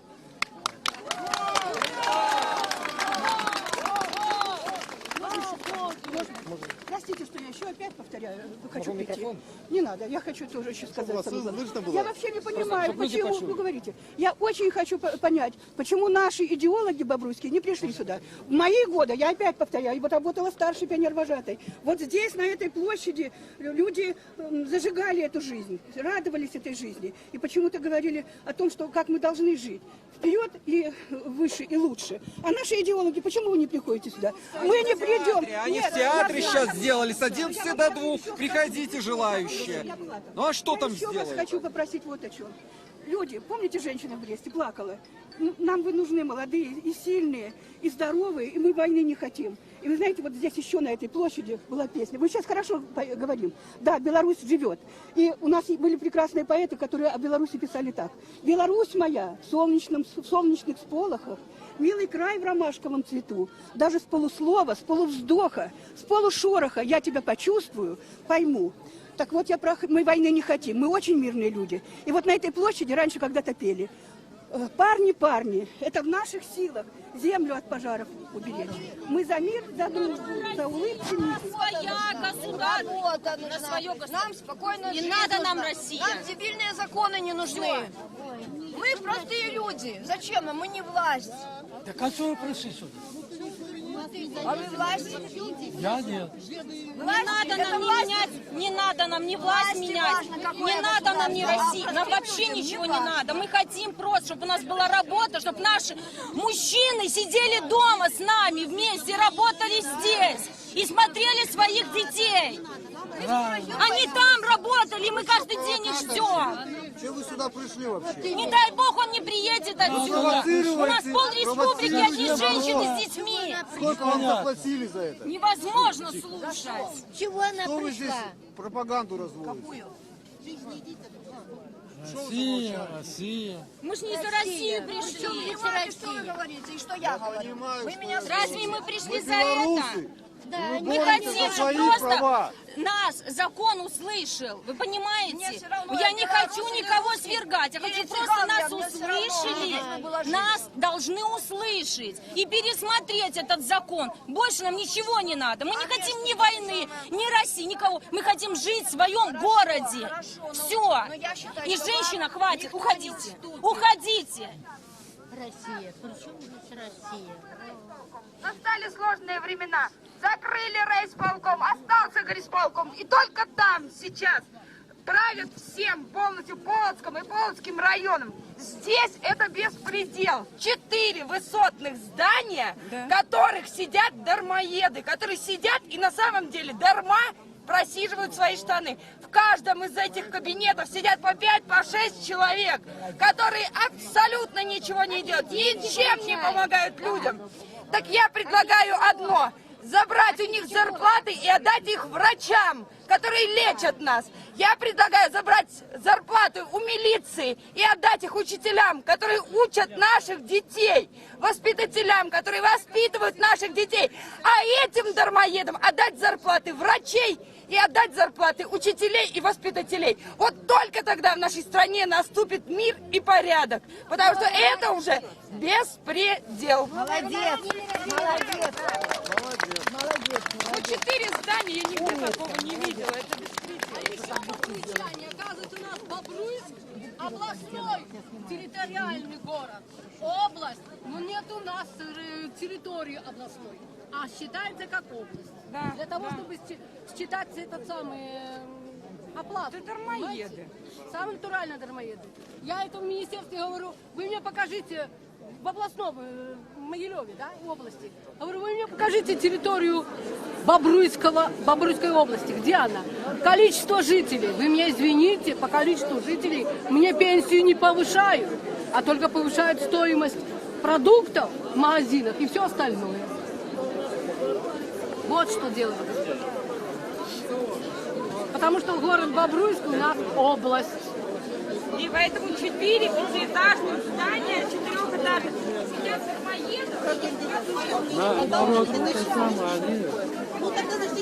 Люди застаются на площади Пиромахи. Нужно бороться за свое. Здравствуйте. Вы такая активная. Да, я не активная, но я пришла, я не против закона, я не против этой власти. Я, конечно же, не хочу, чтобы Россия к нам, мы куда-то уходили. Я хочу, чтобы мой муж и все наши мужчины, у нас, наверное, полреспублики уехало, чтобы на заработки. И мы живем, ждем их. Приедет, не приедет, привезет и не привезет. Я хочу, чтобы у нас в стране была работа.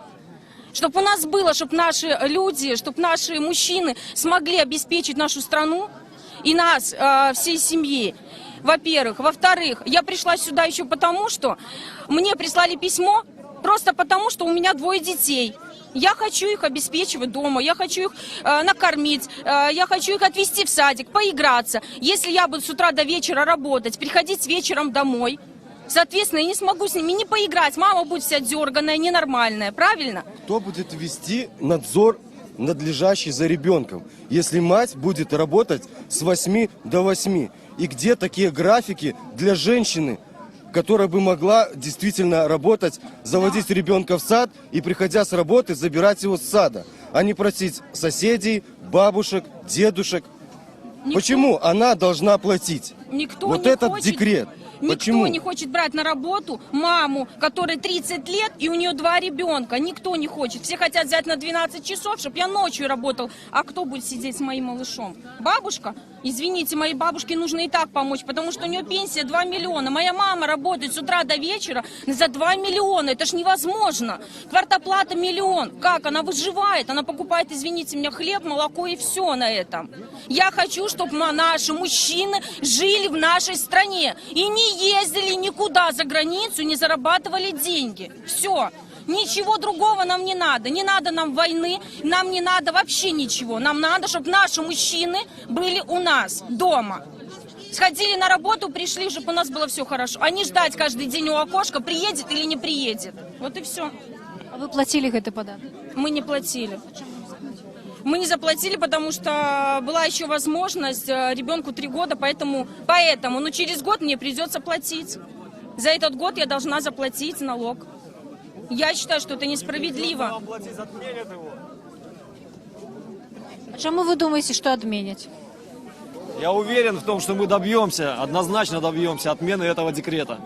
Люди будут выходить на площадь до тех пор, пока не добьемся полной отмены этого декрета. Я в этом уверен на все 100%. Она должна присмотреться к нам, она должна пересмотреть. Это не говорит о том, что надо всех свергнуть, всех убрать. Не надо никого ничего убирать. Надо просто к нам прислушаться, пересмотреть. Ничего тут такого нету, если завтра выйдут и скажут, да, мы послушали, мы пересмотрели, и все, мы решили, что так не будет. Это не говорит о том, что мы каждый раз будем выходить, и нам не нравится, мы будем выходить. Закон этот. Неправда. Пересмотрите, пожалуйста, пересмотрите этот закон. Не надо никого убирать, не надо там свергать, ничего. Убрать это одно, пускай пересмотрят. Первый шаг для того, чтобы пойти к народу, это пересмотрение этого закона. Убрать его. Розные меркаванні у Бобруйску, люди застаюцца на площади, а теперь такая ж акция. Я отработал Починается у 46 Орши. лет водителем. Объездил весь шаг. Водителем.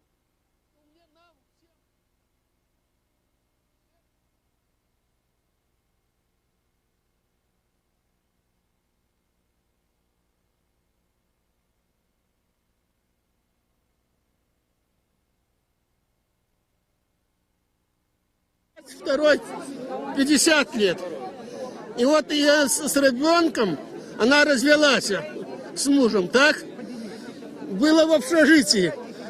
Коль она развелась, муж уже не работает в этой организации, приходят за шкирки,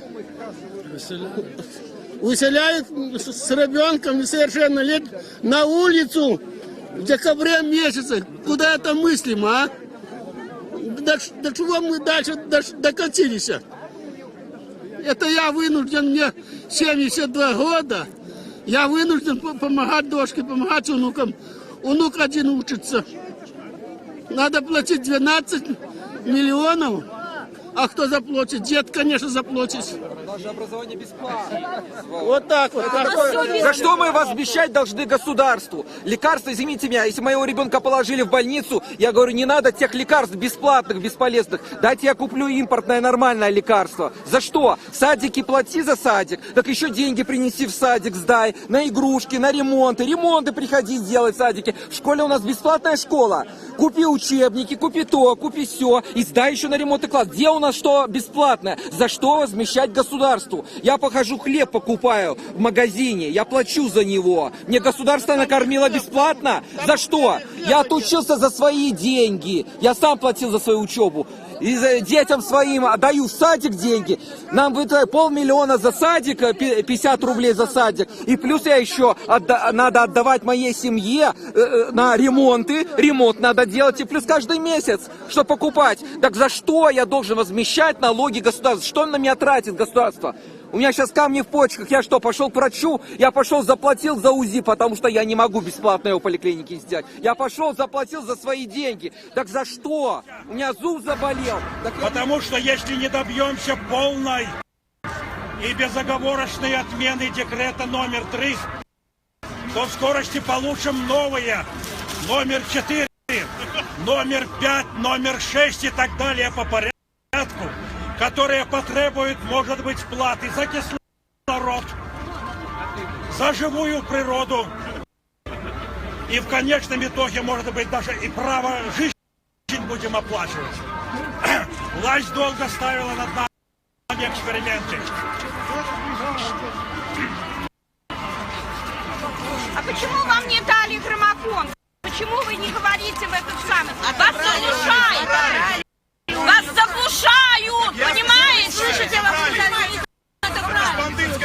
Это бандит. У меня горло болит, я вынужден кричать. Поэтому... Забрали бандиты, Забрали! Мы несли свой, забрали. Я нагадаю, что в ефірі Радіо Свобода ми ведемо пряму трансляцію з Ворши, де просто кілька хвилин тому розпочався мітинг недармоєдів. Зараз ми стоїмо біля виступовців, люди потребують вельми гучно промовляти, тому що на площі включений мегафон, праз які гучить музика, люди нічого не чують. У організаторів отобрали мікрофони. Колькі слова ще скажу, що напередодні цього мітингу за кілька хвилин, за кілька годин були арештовані журналісти, громадські активісти блоковані в своїх квартирах. А зараз тут оточають так само силовики. Люди підійшли близько, як почути виступовцю. Послухаємо. Это без войны. В условиях пресловутой белорусской стабильности и всенародной любви и доверия к нашему любимому вождю. Получили малоподъемный транспортный сбор. Проспали повышение пенсионного возраста. Залито несколько площадок было в моем детстве. Я ходил кататься бесплатно. Отгрохали такую арену, бабрусь, столько денег уходит. И что? Где наши достижения хоккеистов, которые деньги вбухивают такие? Так лучше бы народу сделали. За что платить? Так а возьмите. Пожалуйста, хотя бы поликлинику. Это Радио Свобода. А вы? Я вас видел, когда вы делали репортажи, вы участвовали тоже. А вы чему тут? Работаете. Я хочу вас поздравить, похвалить, как вашу работу, все. А що у вас у Бобруйську зараз відбувається? Чому ви сюди прийшли? Я тоже, участвую все время в акциях протеста, сам оппозиционер давно. Я не боюсь, я выхожу. Як у вас тут з працею, скажіть?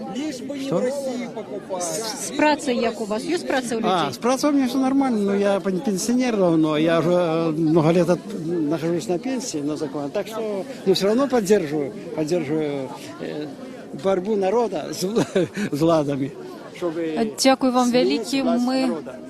Ми у Бобруйську, тут люди ще залишаються, протестують. Я не знаю, до 1 мая, что всех трудоустроить. Верите, что до 1 мая все знайдут себе Нет, место? не верю, никогда не верю. Нет. А як так? Сократили. Ну, сейчас с июля прошлого года. Почти с октября 2016. У вас же так шмат підприємств у Бобруйську. У них А сокращение толку шмат? Ну, У них толку. сокращение происходит на всех предприятиях. Вы что, не видите сокращения? За счет чего будут сокращать? Вот смотрите, сфера ЖКХ. Сколько мы сейчас возмещаем коммунальных услуг? Ответьте мне на вопрос. Сколько мы сейчас возмещаем? У нас еще президент поручал уменьшить расходы ЖКХ. За счет чего они уменьшают? Они не расходы свои, они сокращают людей. А кто будет ремонтировать нам крыши? Кто будет ремонтировать дома? Кто все это будет делать? Они просто людей сокращают. Вот вам и расходы сокращения. И мы будем больше совмещать. На любом предприятии сейчас возьмите. Я же вам еще раз говорю. В центре занятости я 3 раза в неделю скачиваю список вакансий. Я обзваниваю их. И знаете что? На самый грандиозный Белшина я могу прийти. Пришел на Белшина и сказал, вот у вас вакансии есть то. Вот у меня сумка со всеми моими документами. Трудовая книжка, куча грамот, куча всего. У меня с собой сейчас в чемодане. И я не могу найти себе работу, понимаете? Я прихожу на Белшину, говорят, нету работы и все. Это для тех, кого будут сокращать. Но опять-таки я вопрос задаю. Для кого-то найдут работу, а для простого человека не найдут работу. Поди. Вот сейчас до 2 часов принимают они. Мне просто ответят на все мои вопросы. Они... Нет, так вот до 2 часов. У меня вот интересует. Я приду и задам вопрос. Во-первых, по Конституции они требуют, тот, кто в центре занятости стоит, 1 день я должен отработать в месяц. На каком основании? Эта Конституция противоречится. Поэтому вот я и пойду и задам свои вопросы сейчас до 2 часов. После вот этого всего нашего собрания я до 2 часов хочу прийти к власти, задать вопрос. Вот нам сказал президент, что обращайтесь. Они сюда, они пришли, они рядом сделали. Вот я приду и спрошу, вот мои все документы, вот мой трудовой стаж 18 лет, вот мои все грамоты, все сертификаты, что я учился. Пусть мне найдут работу. Заборы красить мне предложат за 200 рублей. Пусть попробуют предложить. Дякую велике. Сапраўды адміністрація. Колхозы поднимать? Да. За 200 рублей. У колхозах есть праца. Я работал в колхозе. Я там сейчас работаю. Я получаю 250 рублей. Как мне жить? Так безработные будут ехать. Как мне скоро. жить? Вот будут Я помогать молодой тебе. специалист. Это честно, мне плакать хочется уже. Так смеешься это сквозь слезы. Потому что я пенсионер. У Пенсия Бабруйску минимальная. люди абмярковують своє життя, уже годину не заходять з площі Перемогу, і така ж акція тепер починається у Ворші. Даже с Осиповой учиться за границу. Поэтому наши протесты должны проходить постоянно для того, чтобы не было новых поборов людей. Я предлагаю сегодня принять требования и пройтись демонстрации горисполкома и передать эти требования в горисполком.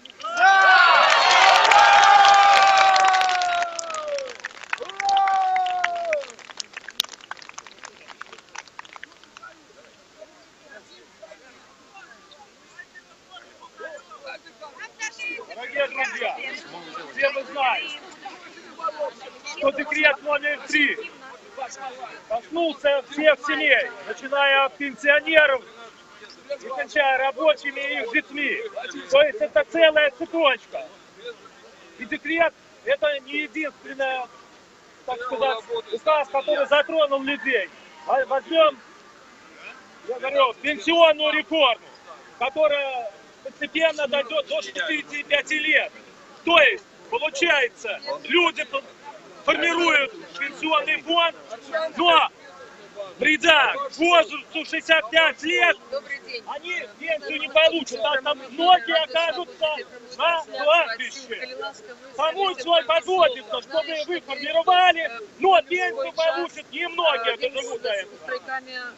Затем пропустили вы, когда транспортный народ, это же тоже поборы счастья, это дарство интеллектуальному предпринимателю, который без того, не может работать, лишены работы многие. Добре, давай. Ну, справа в том, что Так, сегодня мы зачитаем резолюцию марша не той час на бороться надо.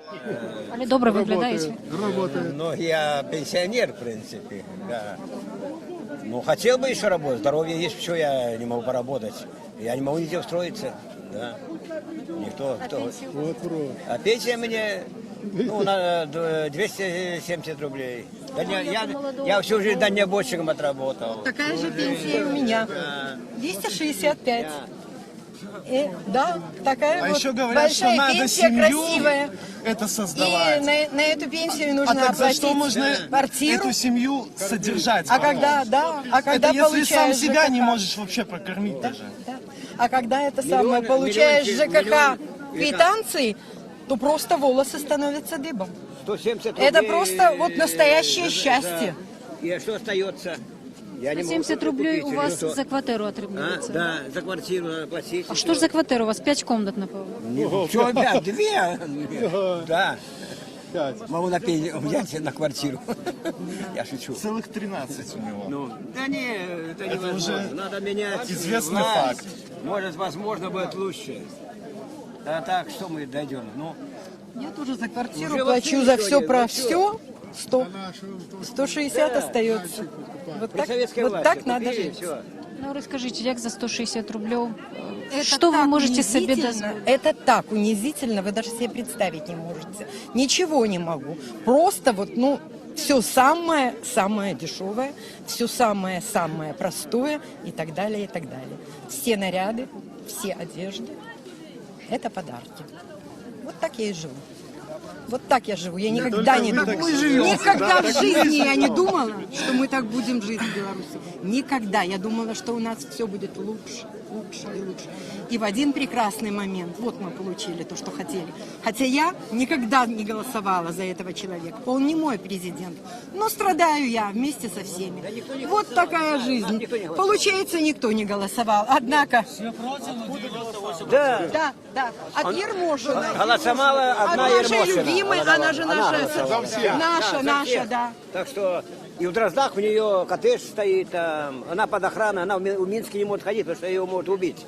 А там она свободно ходит, спокойно, потому что там охрана. Дрозды она ездит, охраняются. Она ездит. Не, ну не имеет значения, на прогулку. Да, ну я имею. Да, вечером прогуливается, все как положено, все. А тут за квартиру за нельзя. Да, за квартиру нельзя, надо брать Вот какую-то за 160 квартирантку или я говорю, квартиранта, как чтобы можно оплатить жить? Ну, никак. квартиру эту. Ну, а Выживать. некоторые говорят, зубы на полицию. Как называется. Зубы на По-белорусски. полицию. Да, да, но- Челюсти на Да, челюсть, да.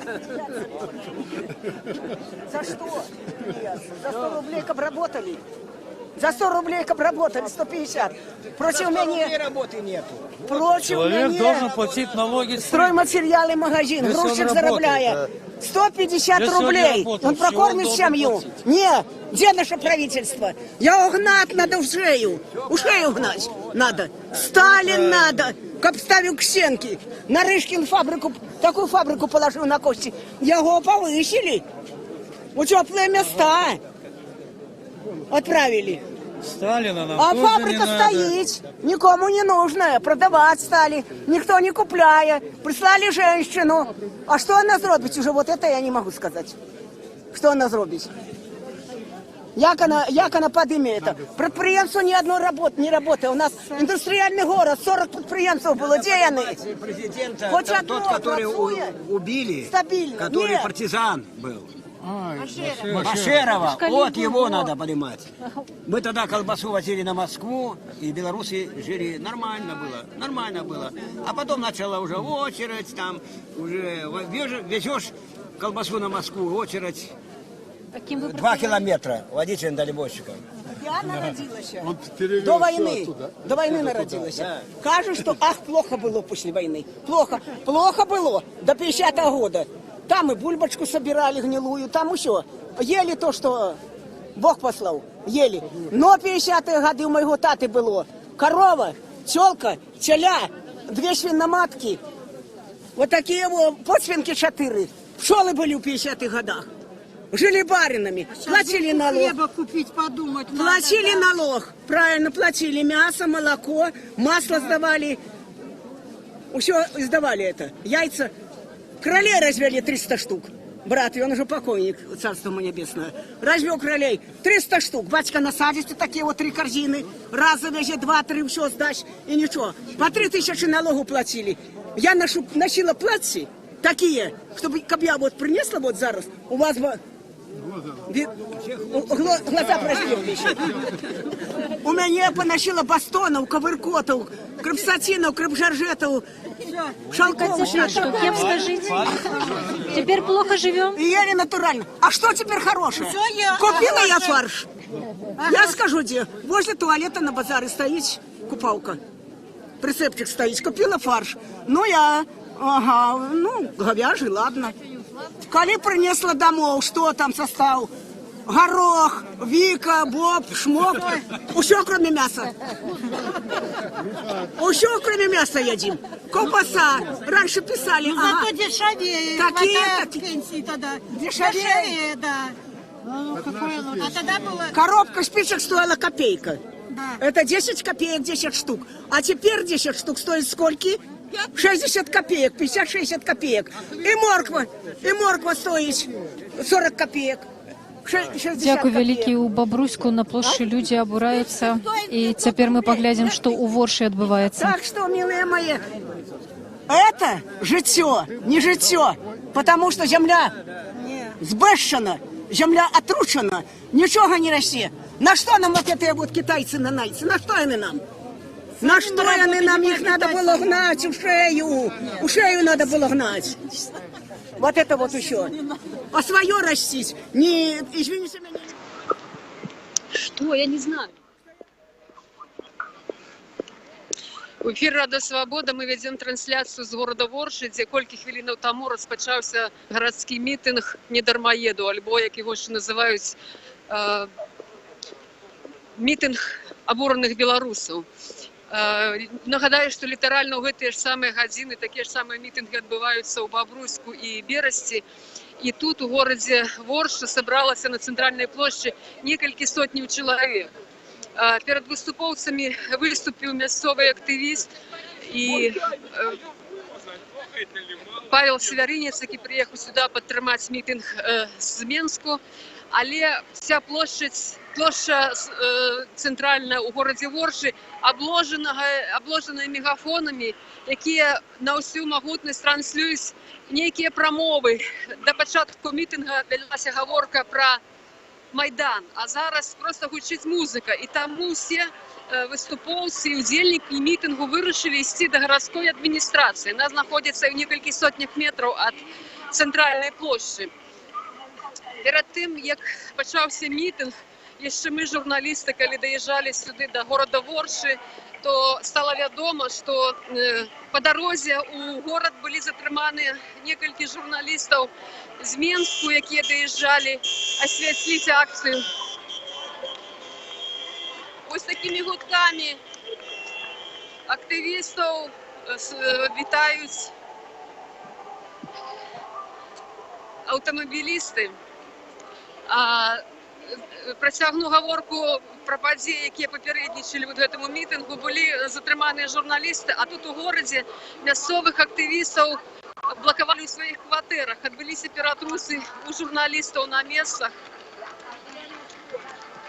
І натурально, що вся площа була обложена супротивниками міліції, але люди так само вельми обурені тим, що відбувається, виказували вельми такі емоційні виказування були на цьому мітингу. І ось таким чином зараз вот эта колона, яка вже налічує кілька сотень чоловік, вона рушить по вулицях Ворші і накеровується до городської адміністрації. Люди тримають в руках червоно-білі стяги.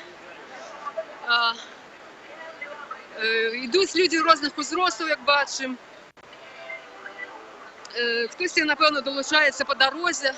Ті, хто зараз у цей вихідний день тут знаходиться у городі. Така активність людей вельми велика. Принаймні тих людей, які тут зібралися.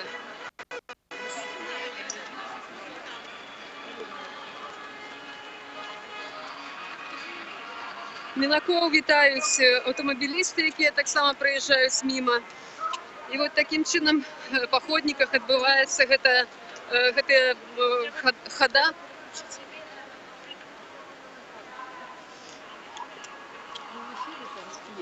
Ні. Так вот, давай. Потримай мою палку.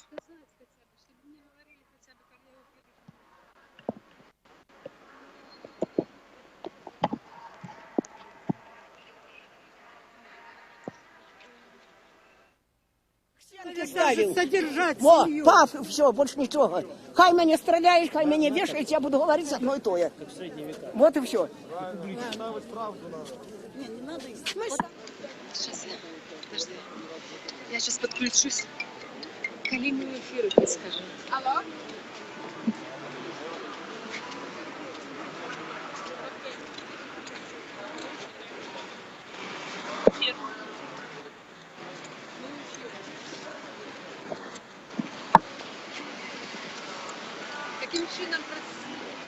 Таким чином протягивается хода Аршанцев до городской администрации. Колонна увеличивается с кожним разом. І люди, які тут стоять уздовж дорог, так само вітають тих, хто проходить у колоні. Ми зараз поспробуємо відшукати тих місцевих активістів, які розкажуть про ту атмосферу, яка у городі була напередодні цього сьогоднішнього мітингу. Люди кажуть, що місцева адміністрація прийняла шмат заходів для того, щоб не відбувся цей мітинг сьогодні. Ну, тут, в приватності, превентивні такі перетруси, спроби затримання. А є ще ось ці колони вздовж дорог, які гучать зараз музика. Аршанці кажуть, що вони не бачили цього і не чули багато років. Тобто це було потрактовано як однослово до сьогоднішнього дня.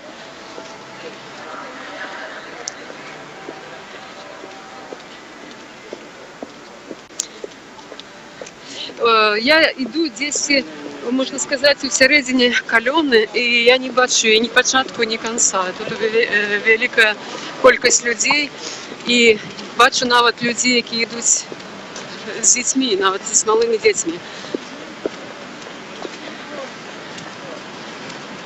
Зараз поспробуємо порозмовляти з цими людьми. Ці вони випадкові мінаки, ці вони прийшли на акцію.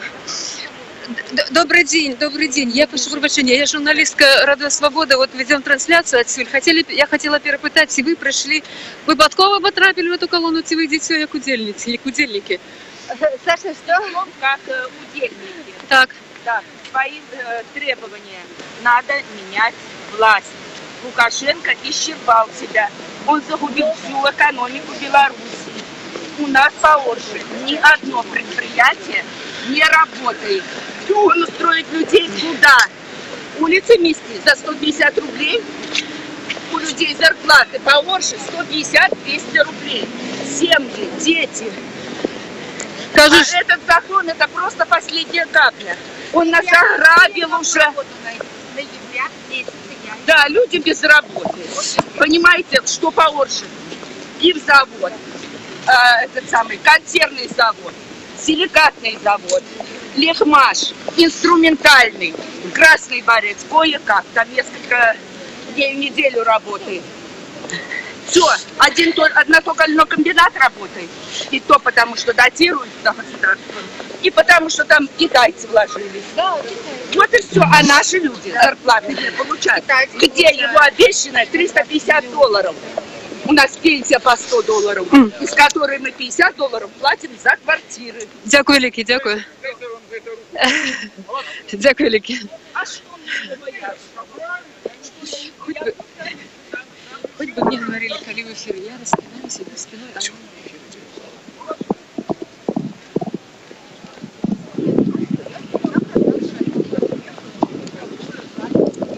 Проект декрету номер 3.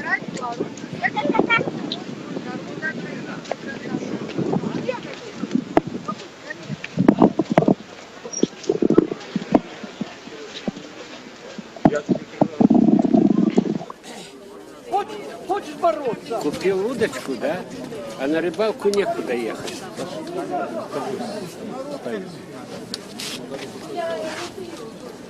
Беларуская служба Радио Свобода. Мы были ў прамым эфіры ў Бабруйску. Тут адбывалася акцыя пратэсту. Афіцыйная такая фактычная прычына. Людзі выйшлі пратэставаць супраць дэкрэту номер 3, але насамрэч проста выказвалі сваю боль, сваю незадаволенасць тым, як ставіцца да іх беларуская ўлада.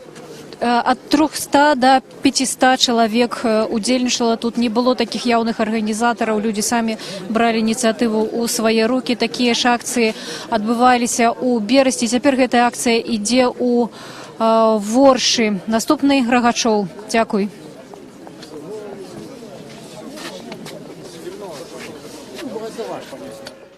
Да, он выступал. Ну там говорите, устали, не слышно.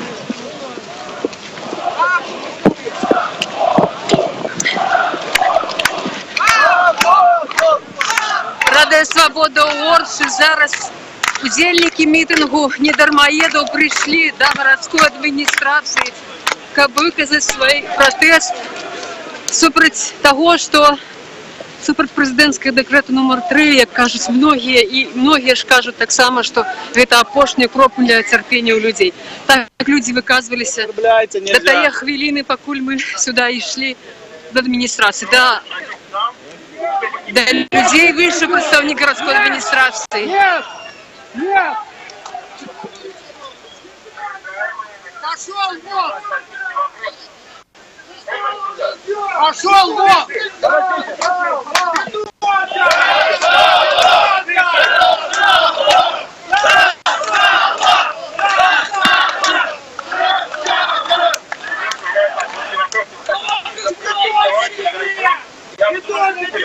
Убирайте грязь!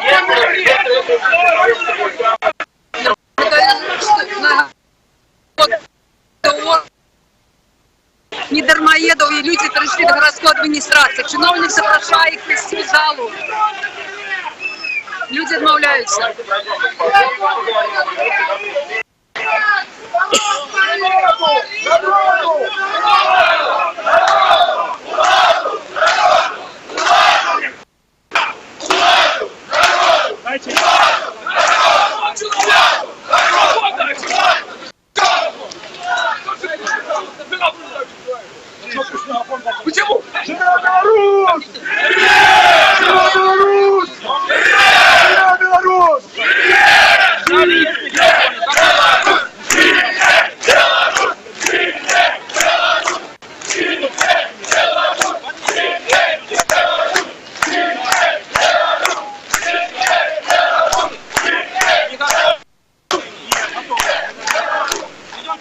Какую владу? Да, лоу, да!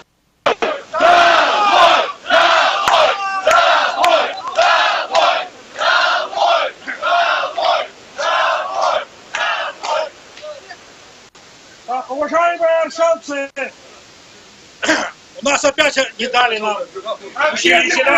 усилителя, только себя любят. Поэтому один документ я зачитаю. Если вас это устроит, голосуем. Аршанскому районному исполнительному комитету. Один з рядовців тут зачитує з ворот до городської адміністрації. Нагадаю, що люди прийшли маршем до адміністрації города. Чиновник, представник этой адміністрації запрошав провести людей у залу, каб обміркувати питання, і люди відмовилися.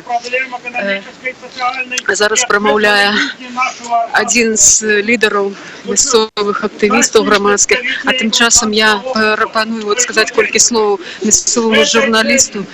День добрий. Сьогодні ми з вами планували порозмовляти кілька разів, але людей достатково шмат, каб згубитися, правильно? Назовітесь, будь ласка, скажіть, яка була обстановка у городі вот до цієї хвилини? Меня зовут Игорь Кузьмичак, я редактор місцевого сайту ОШЕУ, старшина партії БНФ місцевої суполки. Значить, з раніці сьогодні приблизно в один і той же час, з 9 до 10, почався шерах обшуків у місцевих активістів, журналістів, правооборонців, у журналіста Артема Сізінцева до цієї пори йде допит його вдома. Вот, оказывается, я уже на Нищенко карманы, да. Вот, в обшук был у Константина Каскевича, не дома. Милиция стояла, чекала, пока я выйду из дома. Ну и так далее. И Валентину Игнатенко заблоковали дома.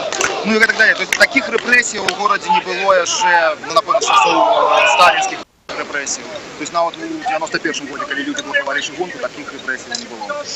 Ці були такі мітинги? Или прошлый раз был такий мітинг? А прошлый раз протесты уличные были в 2001 году.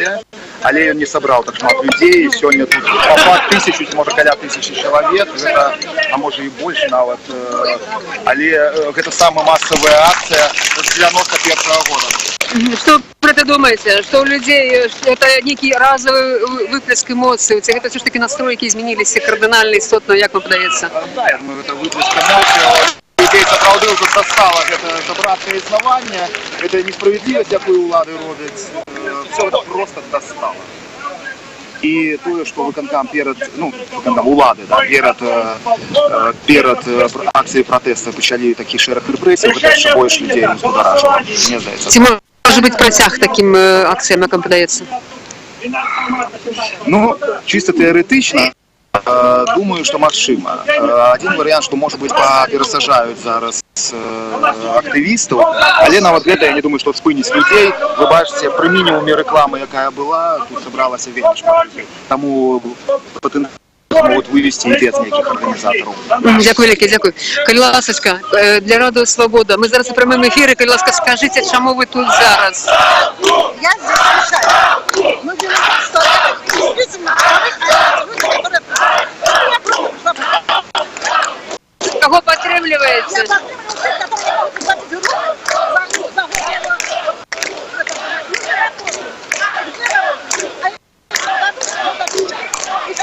Дякую, велике. Дякую, велике. Дорогие добрые, великий дякую вам, что вы вышли. Меня зовут Павел Северинин. Я представляю белорусскую христианскую демократию. Керівника Орши Євгена Онищенко сегодня затримали звуковой аппаратурой. И после он выходит до нас с рупора. И включают для нас радио. Для них это свято, и они забавляются. А люди уже не могут прокормить свои семьи. Это декрет номер 3. Это была опошняя кропля. Так, мы потребуем того, как отменили этот декрет. Але теперь уже не только декрет. Теперь мы потребуем, как была отменена незаконная справа с пенсиями. Мы потребуем свободных выборов. И найперш мы потребуем, как этот режим банкрот просто сыщет. пришел! Сихоть! Сихоть! Сихоть! Сихоть! Сихоть! Сихоть! Сихоть!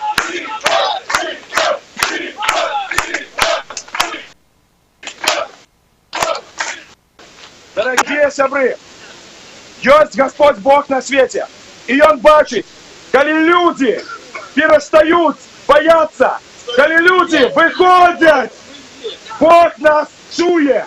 Тому давайте скажем дружно и гучно, как почули и в этом будинку, и в соседних домах, где люди вылазят зараз на подоконники, как яны не боялися. Солидарность!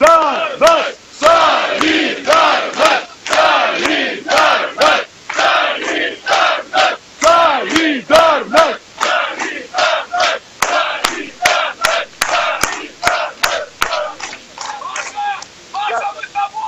Скажите, коли ласка, дорогие добры, ці потребны нам декрет? Ці потребны нам декрет? Ці потребны нам декрет? Ці потребны нам режим? Ці потребны Лукашенко? Качанова? Кобяков? Лисовский? Беларусь! Беларусь! Беларусь! Живе Беларусь!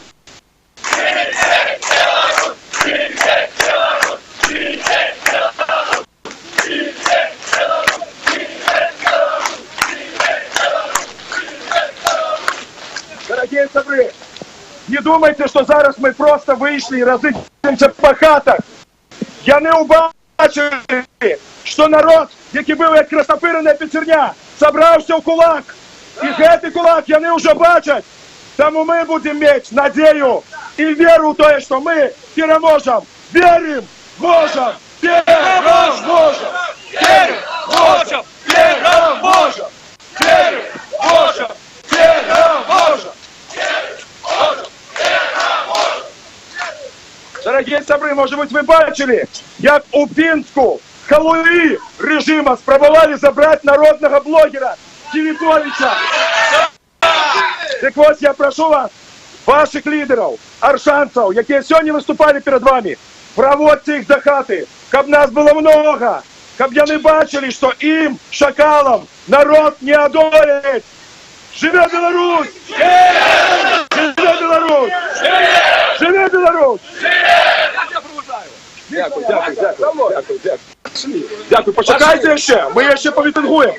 Тут ще треба, щоб хтось виступив. Тут уже місцеві активісти пропонували провести Павла Северинця для того, щоб його не затримали, як він сказав, як вчора у Пінську. Я Рыбаков Василий Васильевич. Выступаю против этого декрета и вообще полностью все. Ну нельзя больше так жить, нельзя. Контрактная система, работы нету. И вообще, вы сами знаете, ну куда мы катимся вообще. Что было в 90-х годах, развал Союза. Тогда ему давали деньги, это самое, Россия давала деньги, все это самое, все поступало на путь истины, ну, как говорится, модель белорусская. Но этой модели нету, нету модели этой. Есть только он. Есть только он и прихвостни егонные. Все, больше нету ничего. Погорело все. Я не знаю ничего. Ну хочется работать, работать. Сегодня ты работаешь, завтра не работаешь. Иди куда хочешь. Я своими словами говорю просто. Долой, халуёв! Долой, халуёв! Долой, халуёв!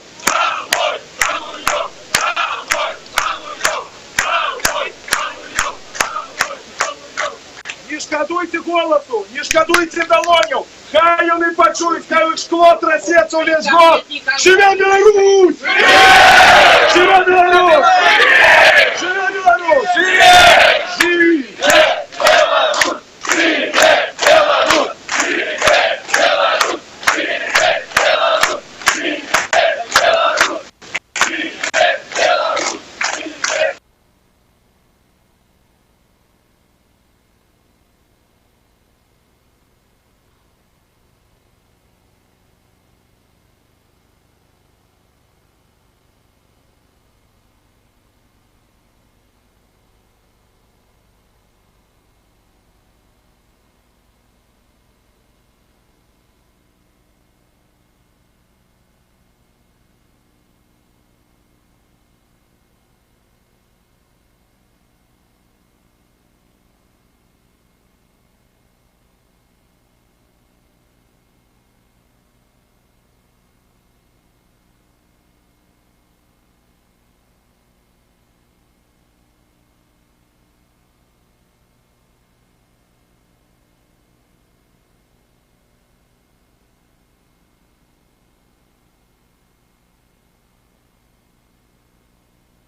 марша получатся проблемы какие-то органами власти, обращайтесь к юристам, которые оказывают бесплатную юридическую помощь. Юристы независимого профсоюза радиоэлектронной промышленности, там несколько юристов, и есть правозащитная организация «Белорусский Хельсинский комитет», который работает на весь регион, 8 районов, в Ворше находится.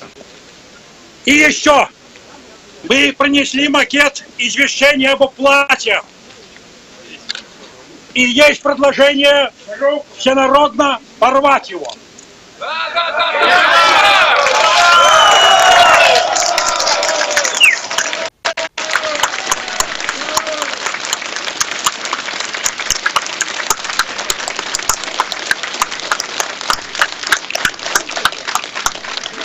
Верим, можем! Верим, можем! Верим, можем! Верим, можем! Верим,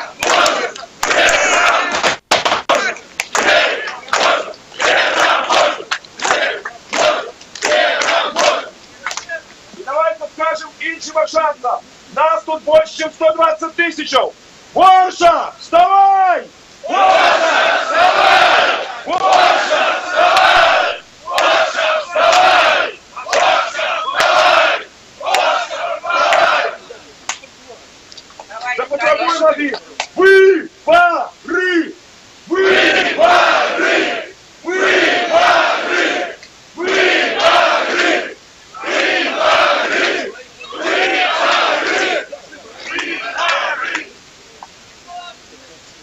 И еще раз давайте! Живе Беларусь! Живе Беларусь! Живе Беларусь! Живе Беларусь! Живе Беларусь! Живе Беларусь! Живе Беларусь! Живе Беларусь! Живе Беларусь! Поглядите, он уже третий десяток годов керує, фальсифицируя выборы.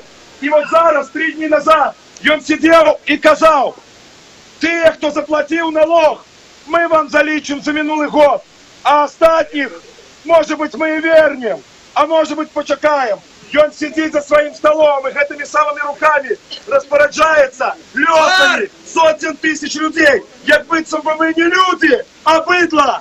Чи потрібний нам такий президент? Чи потрібний нам Лукашенко? Отставка! Отставка! Отставка! Отставка! Отставка! Отставка! Отставка! Отставка!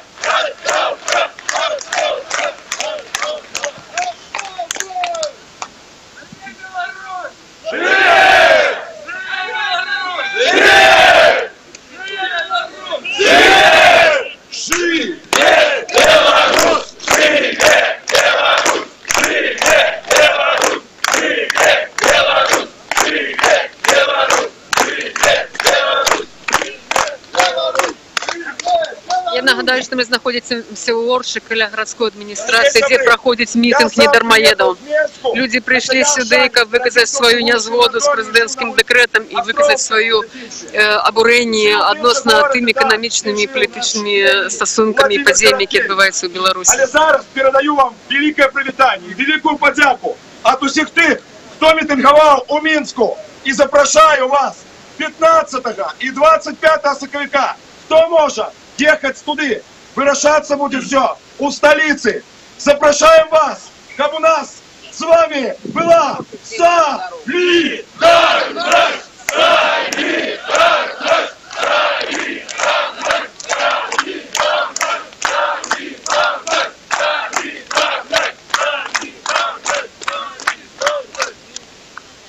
И еще, уважаемые аршаны, 26 марта, если все добре буде, Місцеві активісти запрошують на уділ у акціях. марш или гуляння на той самой площади. Тим часом тут зібралися люди різних возрастів і різних віків, навіть з малими дітьми. Будь ласка, скажіть, хто тату з дитяті? Ви? Чи Хлопчик, ты сам пришел сюда, где твоя мама и папа? Криласка, расскажите, кто пришел с хлопчиком? Скажите для Радио Свобода. Вы со своим внуком, так? Шаму расскажите, что у вас у семьи, какая ситуация змусила прийти сюда? Я люблю свою Украину, люблю свою Беларусь, люблю своих детей. Хочу, как я говорю, ты живи дома. Дома. Вы пришли подтримать інших людей. Вас это не крануло, але ви прийшли в підтримку, так? Дякую велике, дякую. Высоцкий так и не вышел.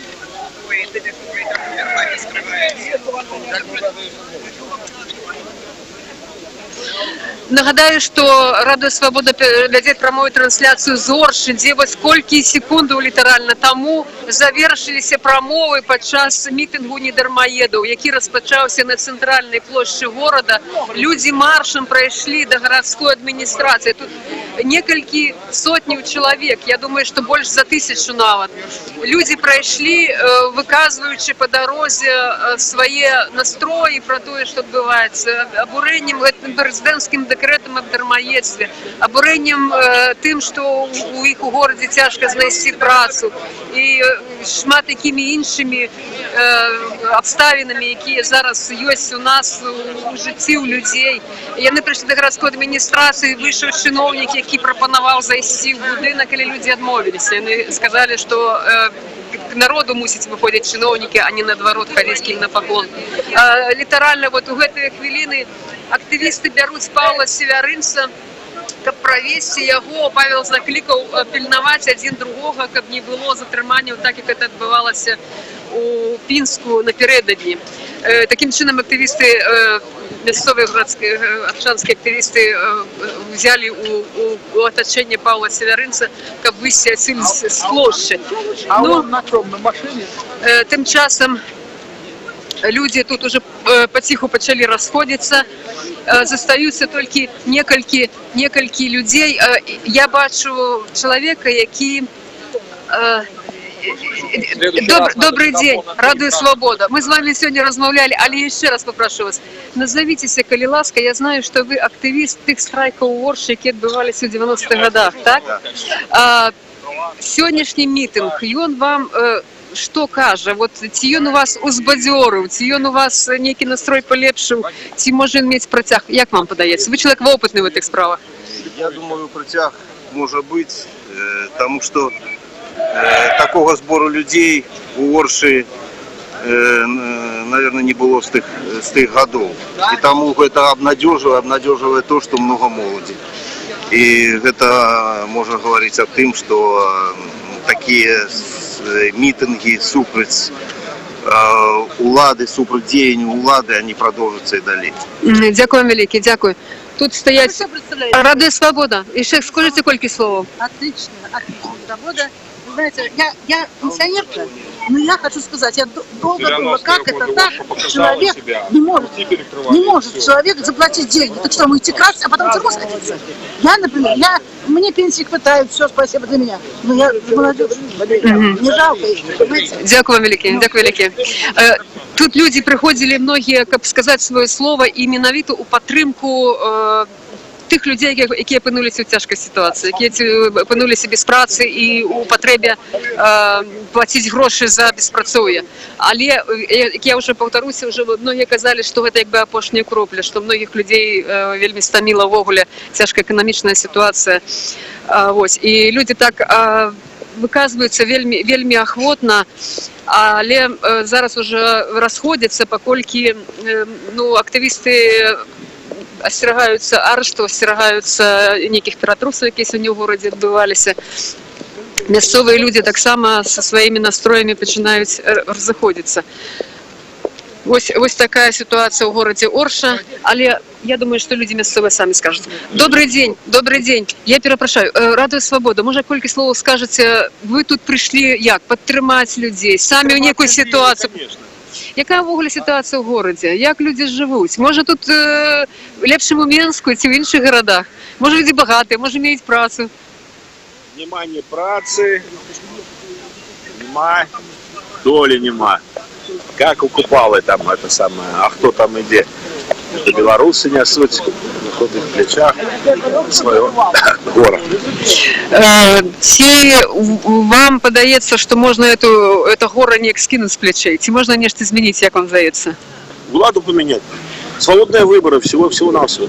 Просто-напросто свободные выборы. Ни больше, ни меньше. Вы думаете, что это залежит, вся ситуация склалась не по вине людей? А при чем здесь люди? Когда свобода, когда идешь на выборы, и невозможно выбрать того, кого ты хочешь выбрать, а выбирают того, кого надо выбирать, и это самое. То есть подтасовки эти уже достали, я так понимаю, людей уже до неизвестно до каких пор. Як я зрозуміла, що люди не задоволені не тільки тим декретом номер 3, але більше, так? Ці я правильно розумію? Властью, именно Лукашенко. Миновито так, тому что треба робить выборы честными, а не такими, какие происходят в этой Беларуси. То есть подтасовка на подтасовке. И то, который шайку он там собрал возле себя, то есть, я думаю, им недолго осталось. Як розповсюджені такі настрої? От як шмат людей так міркують, як ви думаєте самі? Ваши знакомые, ваши соседи? Жители Республики Беларусь так относятся. Пора убираться, ту власть пора. Хватит уже нищенское существование вести.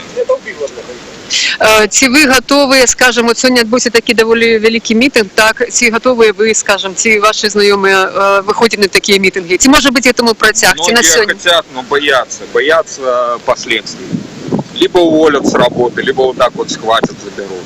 Многие боятся просто выйти. Орша пора просыпаться. Пора показать свое слово. В 90-е годы Орша показала себя, показала свое отношение. Благодаря этому много чего было сделано. Пора проснуться. Хватит сидеть по домам. Дякую велике. Горше з роботи. Тут місцеві люди